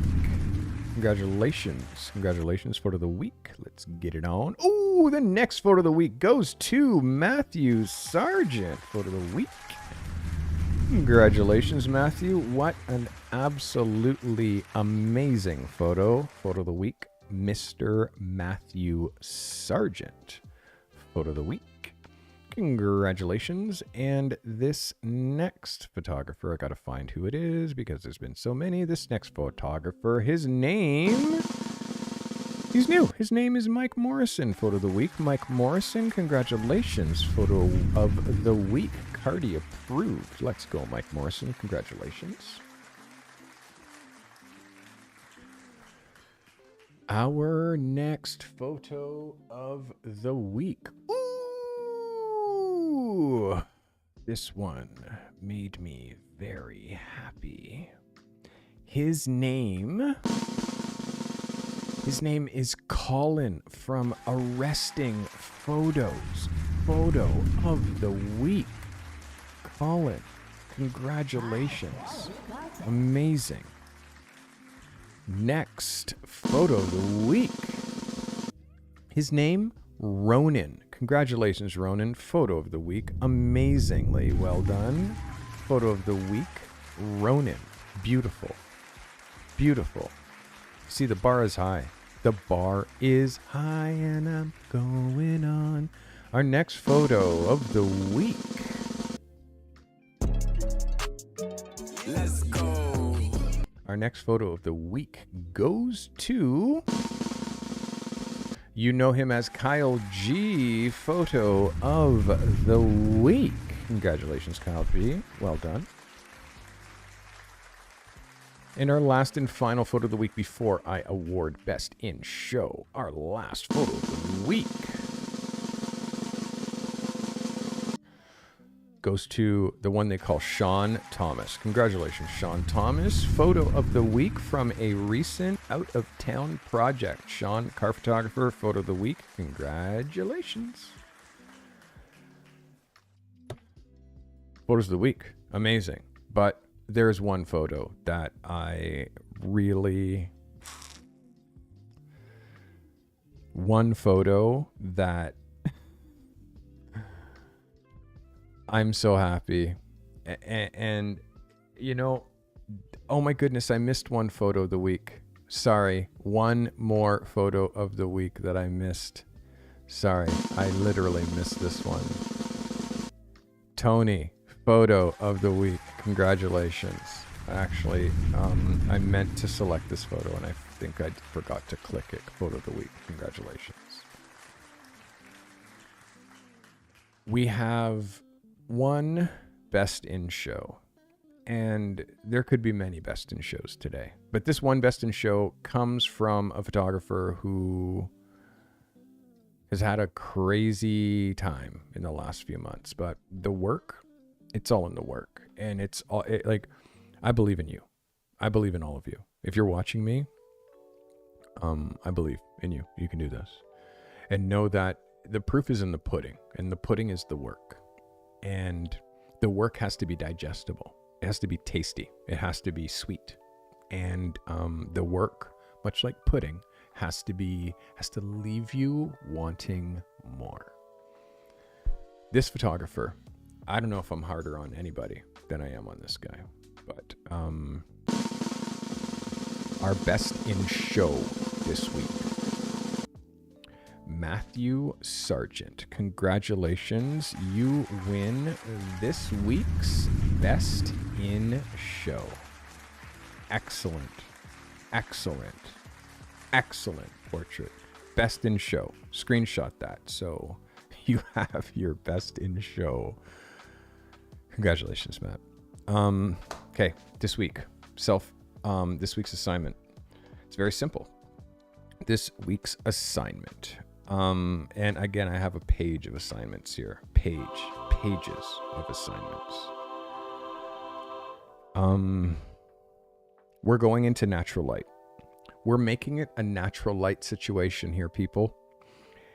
Natural light.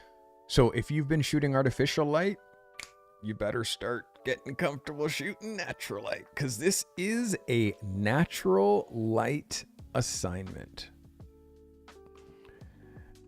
I would like a hero picture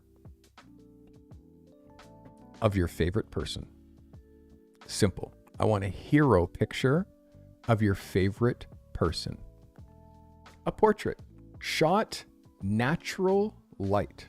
That is all I'm asking. That is all I am giving you the request. Now, if you're smart, you'll know open shade is better than harsh light, is better than mixed light. And if it is direct sunlight, it better be the right direct sunlight and the right time of the day. Like, there are so many rules to shooting in natural light, especially shooting portraits. So my challenge for you is shoot a portrait in natural light. But what if you're a product photographer?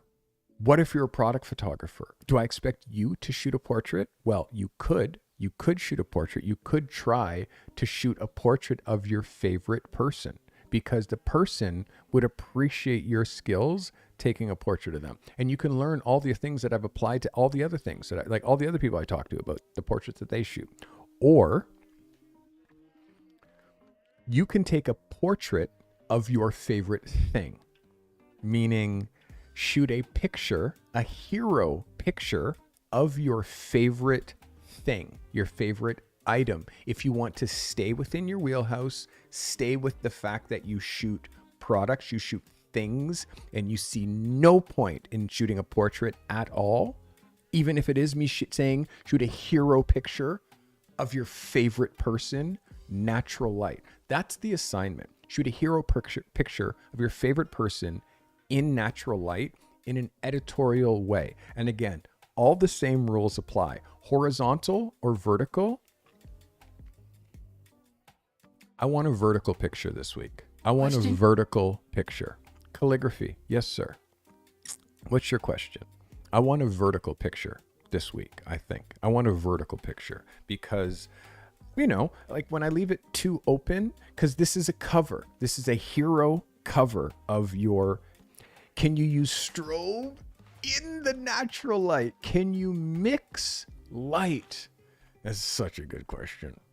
I'm going to say no. I'm going to say no artificial light. You're allowed to use a reflector only. This is a skill exercise, and it's going to prove to you that you can do. I lived in Miami with no lights for a year. I did hundreds of photo shoots, and all I ever used was a white reflector or a silver reflector, depending on the time or the situation.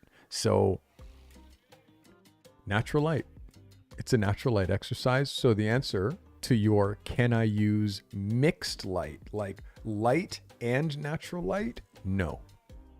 No, natural light. It's a natural light assignment. And again, shoot your favorite picture. Shoot your favorite person or your favorite thing. Natural light. I didn't say outside. It doesn't have to be outside. It does have to be natural light. So it can be an indoor natural light picture. It can be. It could also be a location picture. You can handle it as any way that you want. Just minimal technology. Just your camera and a reflector and your subject. Keep it super, super simple. Guys, reflectors are absolutely okay. Reflectors, yes, Casper, are okay. Guys, that is your assignment. That is your 2-hour and 45-minute long commercial-free stream. No ads from YouTube. I played a couple of my own spots, but you got to support the sponsors. You got to sign up for masterclass or mentorship, or my pro group is literally, I have over 100 applications. So now you have to choose people and tell people that they can't join. But if you want to join, you need to fill out this application. And in order to get the application, you got to email me if you don't have it already. Guys, I hope today brought you value. I hope you know what you need to do. And I hope that you don't mail it in. I hope you really try hard. I hope you really try hard. And literally, your favorite person, that's your wife, your kid, like your pops, you know, like your friend, your best friend. Like, shoot and connect with that person and communicate with that person. And my goodness, take your time. The picture that you think is the photo isn't the photo. That photo exists an hour in. It exists after your first break. It exists on a whim. Like, natural light picture of your favorite person. Guys, I love you. I hope today brought you value. If you saw anything that you just had to clip it. Go back and clip. Make clips, man. Share clips to your social networks. If I reviewed your photo today, make a clip of that photo review and post that to your social network. That's how you get more people watching me and more people looking at your photography. It's a double-edged sword. Keep in mind, this commercial-free stream is brought to you by all the members that I have on this channel. If you're gifting memberships, you're helping. So thank you, everybody who gifted memberships. I gifted 5. I think Stephanos gifted a bunch. Like, we had so many lovely, generous gifts today. So I hope it brought you value. And also remember, the hardest part of this whole thing is showing up, eh? If you show up for me, I'll show up for you. But you got to also show up for yourself. Watching me is just half the battle. Take what you learn here and go apply it immediately. Deploy your information. I love you guys.